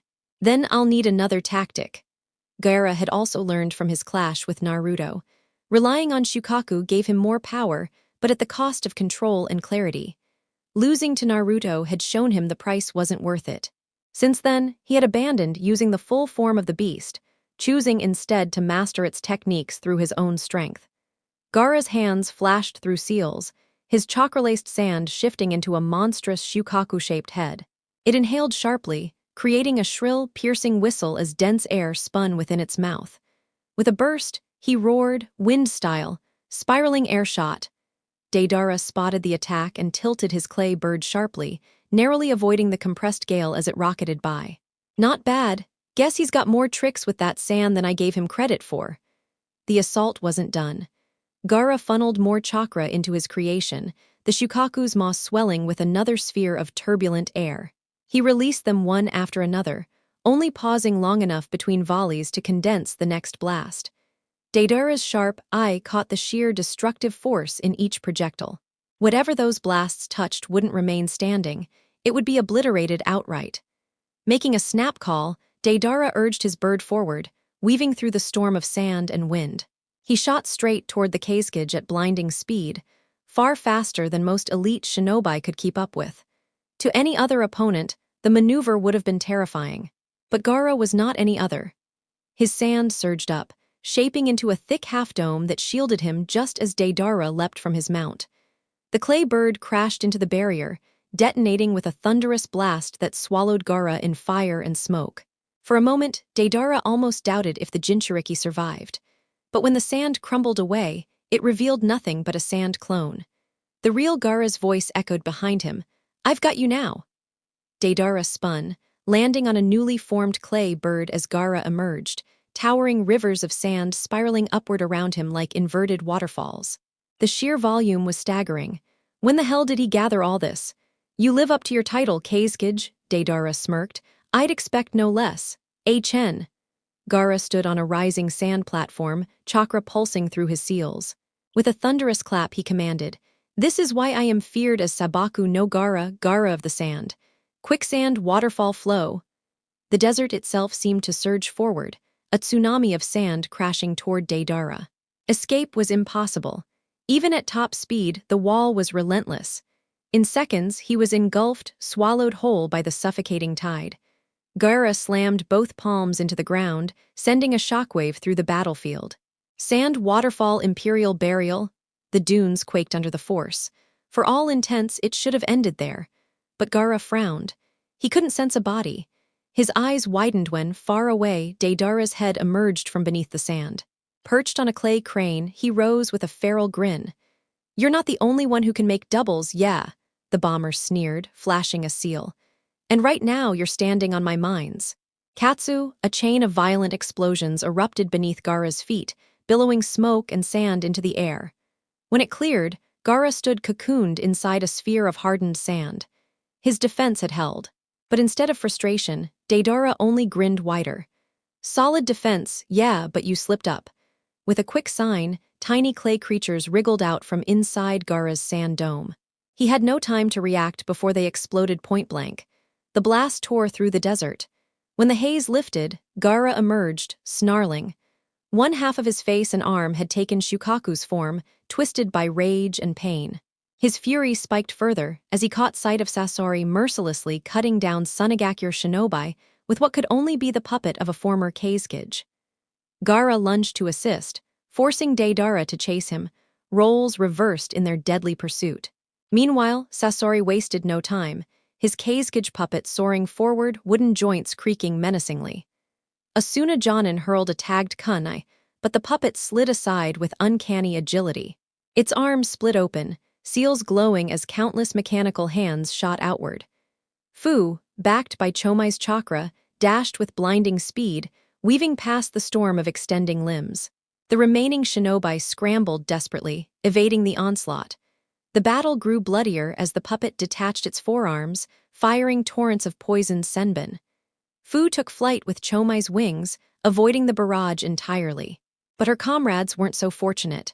3 Jonin fell, pierced beyond saving, leaving only the wind user, his fan torn but still deflecting what he could. 4 gone, 1 remains, Sasori murmured, faintly impressed. To last this long against him was no small feat. He considered unleashing poison gas but dismissed it, too open an area. Fu roared, pushing to 3 tails of Chomai's chakra. Sasori countered, spewing iron sand that twisted into wicked spikes. She charged through. Rods lashed out, but her chakra tails swatted them aside effortlessly. With a savage strike, her chakra arm lunged toward Sasori. His eyes widened, barely dodging as his puppet threw up a massive iron sand shield. Fu crashed against it with monstrous strength. Her resistance enraged him. Normally, a scratch from iron sand meant paralysis, but her Jinchuriki power nullified it, rendering his poisons useless. The Biju advantage infuriating. Still, her lack of full control eased his concern. He could break her. His iron sand wall split apart, reshaping into kunai, spears, and shuriken. With a flick, they launched toward her, until a wave of desert sand rose, clashing with his assault. Gaara appeared beside Fu, eyes blazing with fury. "You still alive?" he asked, noting her strained expression beneath the Biju's cloak. "Barely," she muttered, as the last surviving Jonin staggered to them, bloodied but standing. "Keisuke-sama," the man whispered, stunned at Gaara's monstrous form, memories of his darker days flashing back. "You need to retreat," Gaara ordered, his voice warped between human and beast. "Sajuko, go to the village, call for reinforcements, and bring Chiyo. She's past her peak, but she remains our greatest puppeteer. Fu, you can't stay here. If Akatsuki captures us both, the consequences won't just destroy our villages, they'll shake the entire shinobi world. I won't risk that." Fu snarled, defiant. "They're after me too, and you're my friend. I'm not abandoning you. Don't you understand? If you—" "No," she snapped. "A while back, Naruto risked his life to save me. Tonight, one of your own gave his life for me. For the first time, I have people who see me as more than a monster. If I can't do the same for those I care about, then Taki was right about me all along." "Well, how touching," Deidara jeered, gliding back beside Sasori. "Two broken souls clinging to friendship. Cute, don't you think, Sasori-dana?" He molded another bird as Sasori leapt onto it, ready to continue the deadly clash. "Yes, though sadly for them, what they've drawn themselves into feels less like a battle and more like a deadly obsession." Gaara's sand lashed out, seizing Sajuko before tossing him toward the village, hoping the man landed safely enough to carry his orders back. "All right, Fu, you insist on staying behind and fighting? Fine, but don't you dare let yourself die." The girl gave a firm nod before sprinting straight at Deidara, who once again took to the sky, turning the clash into another twisted chase, Suna's history and its future colliding head-on. "As the Keisuke, I won't suffer defeat again," Gaara declared, locking eyes with the infamous Akatsuki member, who looked more like some delicate youth his own age than a hardened war criminal. "I've heard those words before," Sasori replied calmly. "Your predecessor said the same before I ended his life, and I imagine your father would have shared his fate if Orochimaru hadn't stolen that chance from me first." Gaara's pale-rimmed eyes tightened at the mockery. "What's your interest in the Keisuke line? I am Sasori of the Red Sand, master puppeteer of the very village you now rule," the man answered with a faint, unsettling smile. "I was the one who ended the life of the third Keisuke. He became part of my collection. I intended to add the fourth as well, but his foolish trust in Orochimaru left him doomed. No matter, today, you'll be the second Keisuke in my arsenal." In response, Gaara's sand reacted instantly, intercepting the torrent of senbon spat from Sasori's mouth. So many needles buried into the sand that they began bouncing off one another instead of piercing deeper. With a powerful pulse, Gaara sent them back toward Sasori, though scattered. The Akatsuki simply unleashed more senbon from the Keisuke puppet's countless arms, neutralizing Gaara's counter. "For your crimes against the sand, I, Gaara, the fifth Keisuke, will be your executioner." Raising both hands, he commanded an enormous wave of sand to surge forward. Puppeteers weren't known for their agility, and Sasori had no chance of dodging such a tidal mass. Had it not been for Deidara's bird swooping low, Sasori might have been buried alive.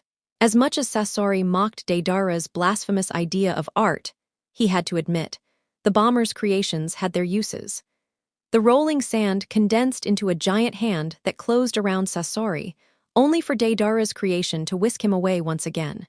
Seeing further pursuit as pointless, Gaara recalled his sand, leaving a defensive storm whirling protectively around him. Both Akatsuki were proving why they'd been chosen to hunt Jinchuriki. Deidara had nearly ended him with a single mistake, and Sasori radiated an even darker threat. The puppet of the third Kazekage suddenly expanded its chest compartment, pulsing with waves of magnetism. Gaara's sand clashed head-on with the puppet's attack, yet this time an overwhelming surge of black sand met his. Though smaller in volume, its iron weight overpowered his vast torrent. Black sand. 10-foot spikes. Massive iron constructs rained down. Gaara's shield slowed them just enough for him to leap clear. He realized then, the puppet still wielded the powers of the third Kazekage. Something Kankuro had insisted was impossible. Sasori formed a unique hand seal. 1,000-arm manipulation force. The puppet's arms split open, revealing seal arrays. From it, countless replicas sprouted, creating an avalanche of grasping wooden arms. Gaara's sand strained to contain them, but one managed to retract, releasing a purple poison cloud. Instantly, Gaara's sand cocooned him as he held his breath, navigating the battlefield through the senses of his sand rather than risking a single inhale. With a whirl of sand, he cleared the toxin, but cables lashed out from the mass of arms, binding his defenses. Sasori detached the puppet's arm with a click, then formed another sign. Black sand. Treasure drop. Above, a colossal sphere of iron sand plummeted downward. Gaara shaped his sand into a dome, bracing under the crushing weight. While the black mass pressed down, he quietly transformed the earth beneath him into sand and slipped underground. Moments later, his dome shattered under the golden-black weight, but Gaara erupted from the ground behind Sasori, trapping the puppet in a crushing sand coffin. The joints locked tight, freezing it into useless debris. Sasori exhaled slowly. I suppose that's what I get for relaxing. Yield, Sasori, Gaara ordered coldly. You're out of puppets. Even your strongest has fallen. There are 2 I treasure more, Sasori said, unfastening his Akatsuki cloak without turning. But those are sentimental, not tools of battle. And don't flatter yourself. The Kazekage puppet wasn't my greatest piece. I don't just craft puppets, I create art. Eternal art. And I, too, am eternal. He spun suddenly, launching concentrated jets of water from his palms. Gaara's sand barely intercepted, sagging under the soaking weight. When the mist cleared, Gaara finally saw him clearly, not a man but a monster. Sasori appeared eerily young, and now the truth was clear. His body stood attached to a thick cable from where his stomach should be, bladed wings spread wide. Every joint was mechanical, glaringly visible now that his cloak was gone. Small gray pipes dripped water from his hands, and 2 compartments opened in his chest, one marked with the crimson kanji for scorpion. You understand now, Sasori sneered. Art is everlasting beauty, and my supreme creation is myself.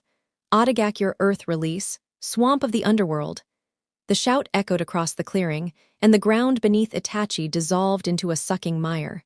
His feet sank rapidly as Jirya, his features altered with a bulbous nose and warts charged in, a swirling ball of chakra spinning in his palm. Rasengan! He roared, hurling himself down at the Uchiha. Just before impact, Itachi's form scattered into a flock of crows, reappearing behind the sage. His kick met Jirya's block, dispelling the Rasengan instantly. Jirya swung a fist at his jaw, but Itachi slipped past it. Jirya only grinned. Then came the invisible strike, slamming into Itachi's face the moment Jirya's punch missed. The Uchiha flipped away, but Jirya pressed forward with a spinning kick, forcing Itachi to dodge again, only to be hit once more by the unseen force. Rising, Itachi rubbed his jaw, frowning. His gaze narrowed on the green aura cloaking Jirya and the 2 toads on his shoulders. So this was Senjutsu. The sage's chakra itself was striking him.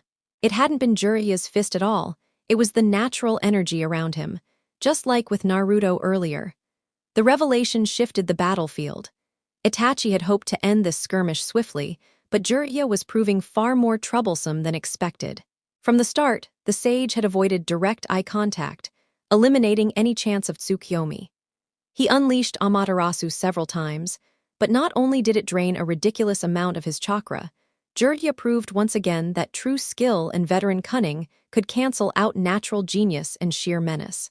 Why couldn't he just deal with an arrogant foe for once? That would have been over in moments. Even Orochimaru, his humiliating defeat came only because of his own arrogance, thinking raw talent was enough to crush anyone. Wasn't that the very reason he dared to attack the hidden leaf despite knowing the odds were stacked against him? But Jiraiya wasn't like the snake Sannin. Unlike Orochimaru's vanity and obsession with showing off, the Toad Sage was cautious, treating his enemy with wary respect. He had countless techniques at his disposal, yet he deliberately lulled his opponent into a false sense of predictability, only switching tactics when the perfect chance appeared. Every scar, every loss, every victory, Jiraiya wielded them like weapons, sharper than any kunai. No one Itachi had ever fought used experience so brutally well. This was no easy skirmish. Itachi was being pushed hard, and unless something changed, he might be forced to reveal his ultimate weapon, something he'd sworn to reserve only for his final confrontation with Sasuke. His chakra felt like it had dropped to just under a third, and Jiraiya clearly wasn't going down without serious effort. He hated the thought of summoning Susanoo here, but that possibility was quickly becoming reality. This fight was bleeding him dry, and for what? It wasn't even worth it. If Madara hadn't been watching, Itachi would have already withdrawn from this mess. He almost scowled at the imaginary readers who pictured him as some invincible demigod capable of one-shotting anyone. Maybe he should have used Shisui's eye on them to implant those delusions. For a fleeting moment, his crimson gaze shifted as if speaking directly to them in a whisper. "I cannot defeat Madara," he admitted, hoping that settled an age-old, pointless argument. "Give it up, Itachi," Jiraiya called out. "There's no point in dragging this on." Of course there was no point.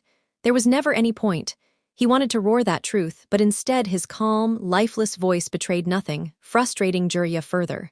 "Unfortunately, there is. You're too dangerous to Akatsuki's plans to let live, and Naruto is required for what we seek." "For what purpose? Why go after the Jinchuriki at all? What is Akatsuki's real endgame?" Jiraiya pressed, firing off question after question, desperate to learn something about the shadowy group. "I cannot answer that, Jiraiya-sama." Itachi responded with the slightest frown, realizing even he had no clear picture of Akatsuki's true goal. Madara and Pain had spoken of peace, but their definitions of it remained vague and hollow. "I see," the sage exhaled heavily. "Then you've left me no other option." He darted forward, aiming a punch at Itachi's gut. The Uchiha dodged cleanly, leaping upward. Jiraiya pursued with a Rasengan charged in his palm. A heartbeat later, Itachi split apart into a storm of crows, reforming behind the sage with a flame-coated kunai poised to strike. The weapon plunged forward, but only pierced a clone. Jiraiya, of course, wasn't that careless. The real Jiraiya appeared overhead, Rasengan swelling in his hand. But this one wasn't blue, it turned black, engulfed in a raging fiery aura. His skin was singed just from the heat pouring out of it. "Take this, Hellfire Rasengan." He drove it downward with the intent to obliterate the Uchiha, aiming to crash him into the ground in a blaze that would reduce half a mile into ash, erasing Itachi in an instant. A fitting end for what Itachi had done to him. But before it could connect, an ominous, orange chakra shell erupted around the Uchiha. Within it, skeletal bones formed, then muscles, then a towering figure with glowing golden eyes and a terrifying visage. Jiraiya's trump card, his ultimate Rasengan, slammed uselessly into a ghostly round shield clutched by Susanoo's left arm. The devastating jutsu dissolved harmlessly on contact. Jiraiya and the elder toads on his shoulders stared in disbelief. The shield wasn't cracked, not even scratched. What manner of beast were they up against? "Such a dreadful enemy," Shima murmured, echoing everyone's fear. "No kidding, Granny." This felt exactly like Hanzo all over again. Without meaning to, Jiraiya took a step back, wearing the same haunted expression he hadn't worn since that fateful battle. Defeat. Hopelessness gnawed at him. The strongest technique he could muster had failed miserably, and Itachi still had more tricks to unveil. He'd avoided Tsukiyomi, countered Amaterasu, and now Susanoo loomed like an invincible wall. Amaterasu was unfair, but this was obscene. He wanted to shout, "Seriously, Kishimoto," at the heavens, because how could anyone ever triumph against this monstrosity? And then the realization sank deeper. If Itachi was merely a subordinate of Akatsuki, a pawn, what kind of power did the leader possess? Jiraiya had spent years digging into Akatsuki, its members, motives, numbers. But now, he had a chillingly clear picture. They weren't just dangerous, they were catastrophic. If they captured the tailed beasts, their strength would multiply beyond imagination. Just wielding Shukaku was terrifying enough, but the nine tails, Naruto. These demons were after his godson, his last apprentice. No, he would never allow it. Jiraiya had failed many things in his life, but he would not fail Naruto. Even if it cost his life, he'd protect him. That was his duty. His conviction. And just as that resolve solidified, Itachi dropped to his knees, Susanoo shattering until only its skeletal frame remained. The shield crumbled away. Blood poured from his mouth as he clutched his head in agony, gasping for air. This was the moment, his one chance. Sage Art, massive Rasengan barrage. Meanwhile, Naruto was stunned by Kasame's sheer chakra reserves. He'd never faced anyone with such absurd levels, not even close. His own monstrous reserves came from both being in Uzumaki and housing the Nine Tails. Yet even so, Kasame's raw pool of energy felt even greater. That massive water dome alone would have exhausted most shinobi, but Kasame looked completely unfazed.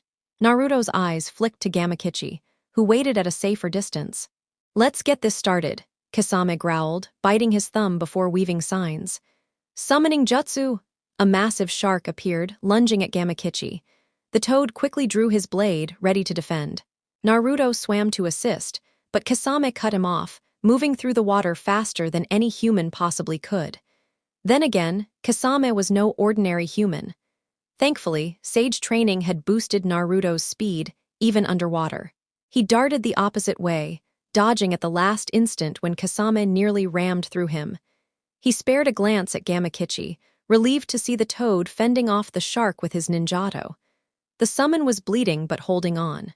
Naruto prepared to assist, but Kasame wasn't letting him go anywhere. Hands flashing through more seals, he snarled, "Not so fast, boy, your fight is with me." Water style. 5 hungry sharks. 5 new predators surged forth, even faster than their creator, racing straight for him. Sealing style, impenetrable ice wall. Naruto clapped his hands, and instantly a translucent, orange crystal barrier surrounded him. It wasn't large, but it completely encased his body. Despite its fragile look, it was harder than tempered steel. He silently thanked Haku's legacy for inspiring such a technique. The raging water sharks darted toward him at blistering speed, yet every single one was deflected harmlessly off the barrier. Their repeated strikes didn't stop, hammering again and again, but the dome didn't yield so much as a fracture.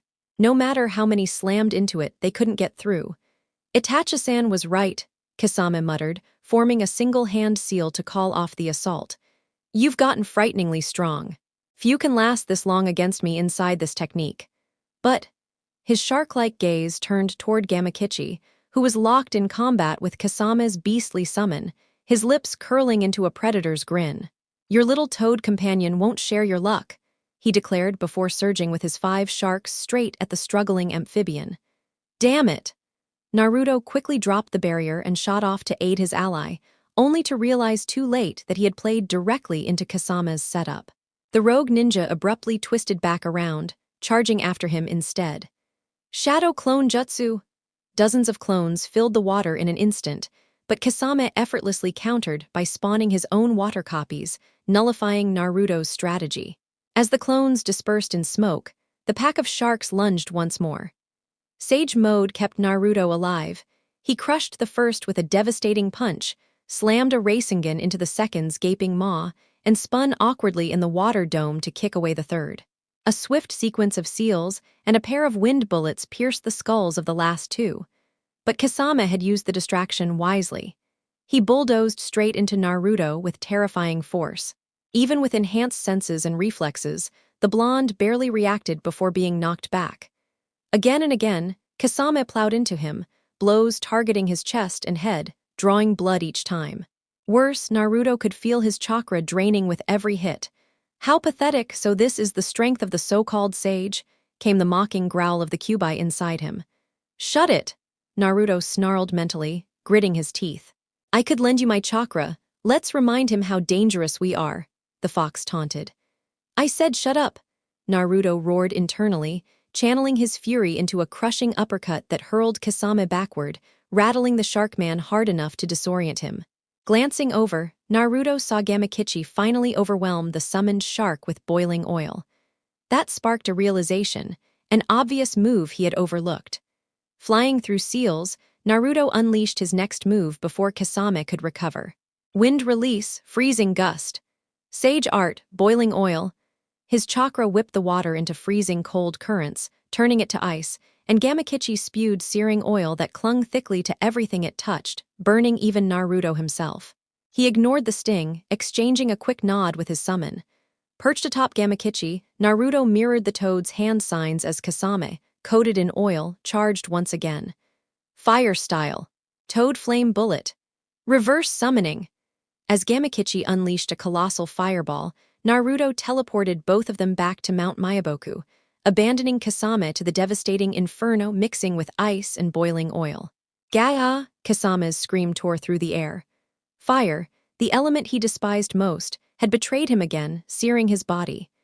Oil and ice fused into a volatile mix, flames boiling through his hardened flesh until he felt it melting off. He dispelled the jutsu, collapsing to the ground, skin blistered, body trembling. Even Samehada couldn't restore him despite the massive chakra reserves it had stolen. "You brat, I'll hack off your arms and legs," he bellowed, staggering to his feet with fury. "No, forget that, I'll carve you apart piece by piece," he growled, barely holding onto consciousness. He followed Samehada's senses toward Naruto, expecting defiance or another jutsu. Instead, he froze. The blonde's eyes had turned pitch black, glowing with golden, slit pupils.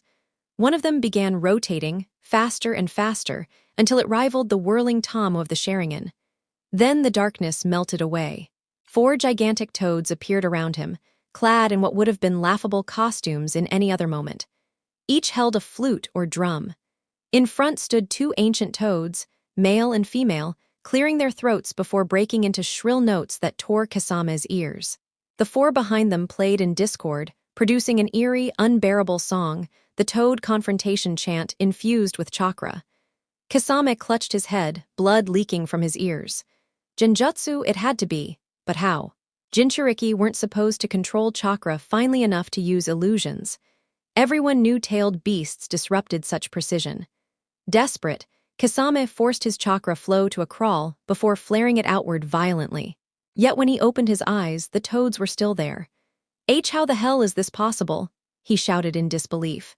"Because I'm a sage, bastard," Naruto roared, driving a Rasen Shuriken straight into Kasame's chest. The Akatsuki member was launched back violently, life extinguished in an instant.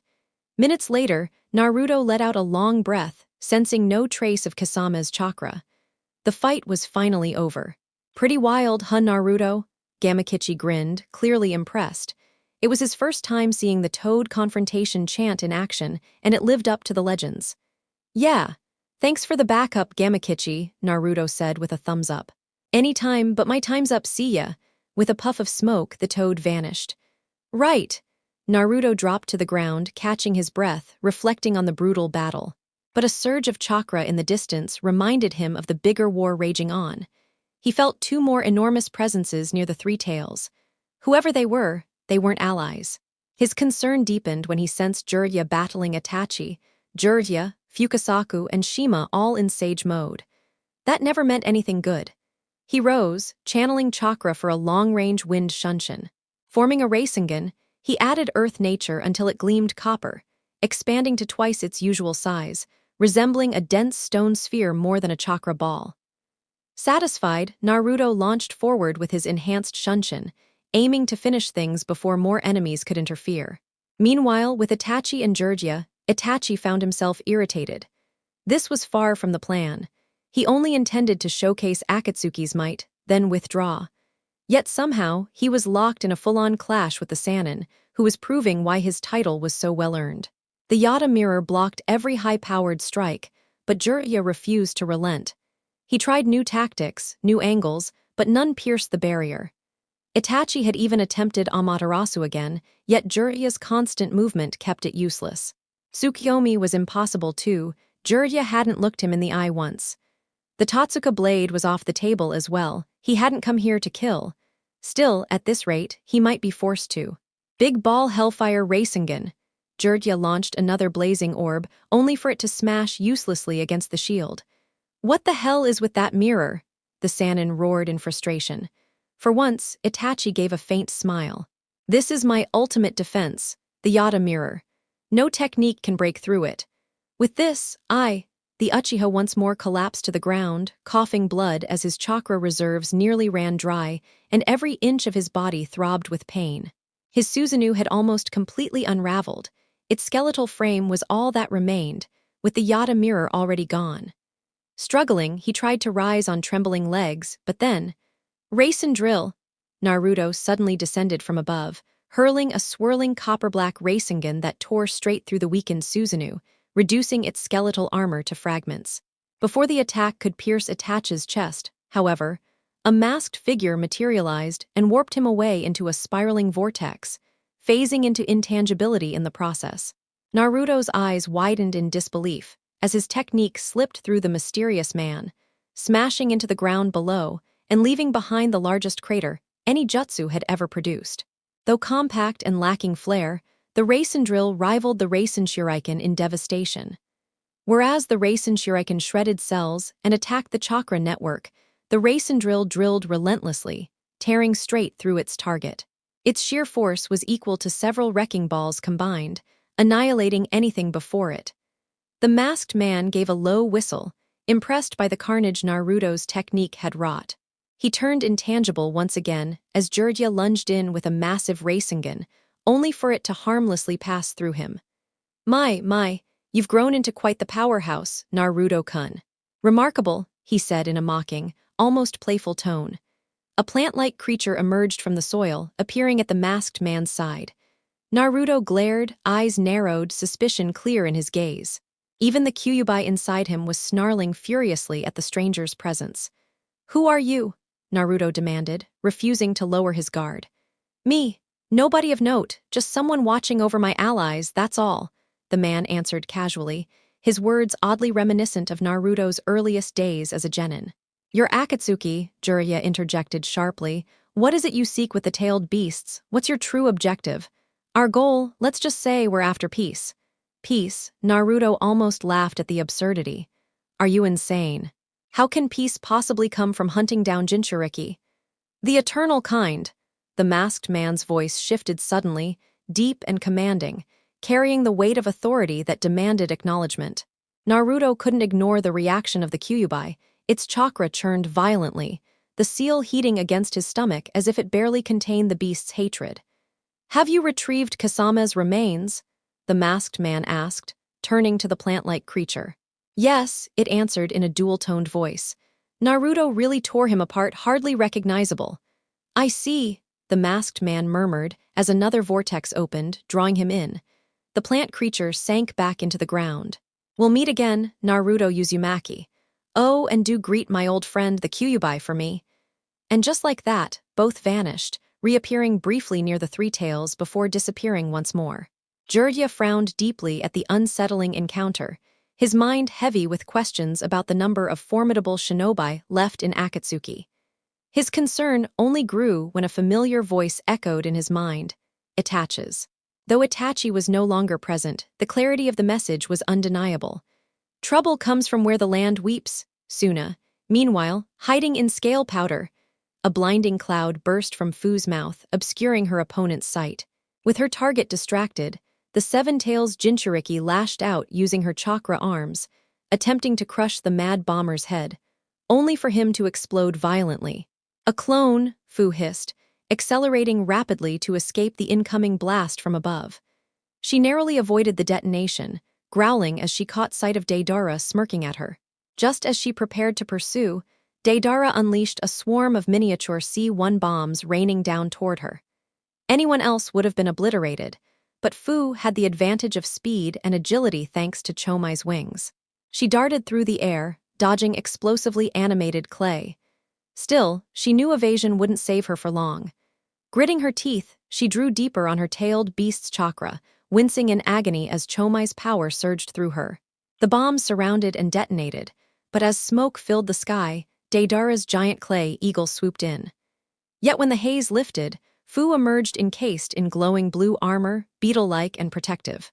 Channeling a full-body cloak burned like fire crawling beneath her skin, but it was preferable to being blown apart. "You're tough to kill, huh? Well, that's expected from a Jinchuriki," Deidara mocked. "You can toss your bombs all you want, but they'll never pierce this armor. In the end, I'll end your life," Fu snarled. "Heh, is that so? Let's see." Deidara's grin widened as his gaze shifted toward Gaara, who was locked in battle with Sasori. Laughing darkly, he soared toward them. "Why don't we test it out?" Fu's eyes widened as she gave chase, horrified by what the bomber intended. Whether it was instinct or Chomai's influence, her body moved before her mind could catch up. With Gaara, Sasori smirked, pleased at having maneuvered the Kazekage into the perfect position for his red army. Yet Gaara also thrived. His control over the desert sands granted him overwhelming advantage in the wide-open battlefield. While Sasori's puppet wings were useless for real flight, Gaara soared effortlessly above, commanding an endless sea of sand. Even poison-tipped weapons failed against Gaara's ultimate defense. Water jets slowed the sand somewhat, and flames fused it into glass, but neither strategy could overcome the vast quantities Gaara commanded. Resigned, Sasori relied on overwhelming force, unleashing waves of poison projectiles from every direction. Before he could consider a backup plan, Deidara's clay bird ascended high overhead and released a massive C3 bomb aimed directly at Gaara.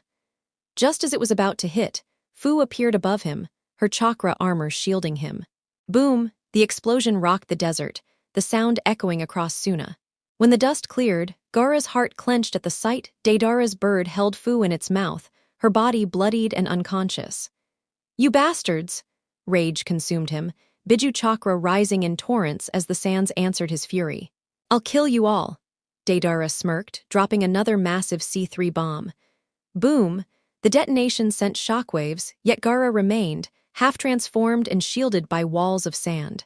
"Guess perfect defense isn't just a nickname, Sasori Dono," Deidara jeered. "Indeed," Sasori admitted, noticing reinforcements approaching, including his grandmother. "More company is arriving." "What now? Yeah, take them out before they reach us." "Can't, I'm out of clay," Deidara muttered sheepishly, scratching his head as Sasori shot him a venomous glare. "I told you to bring more clay." "Come on, nobody expected 2 Jinchuriki here, Chen," Deidara defended. Sasori sighed. "The Kazekage destroyed most of my puppets. Staying here is pointless. We'll retreat with one prize at least. Let's go." As they began their withdrawal with Fu's limp body, Gaara summoned a colossal sandstorm, threatening to engulf them. Deidara urged his birds to speed up, but not before Gaara's sand lashed out, seizing his arm. "Sand coffin!" Gaara crushed Deidara's left arm in an instant. The bomber grimaced but pressed on, determined to escape the desert skies.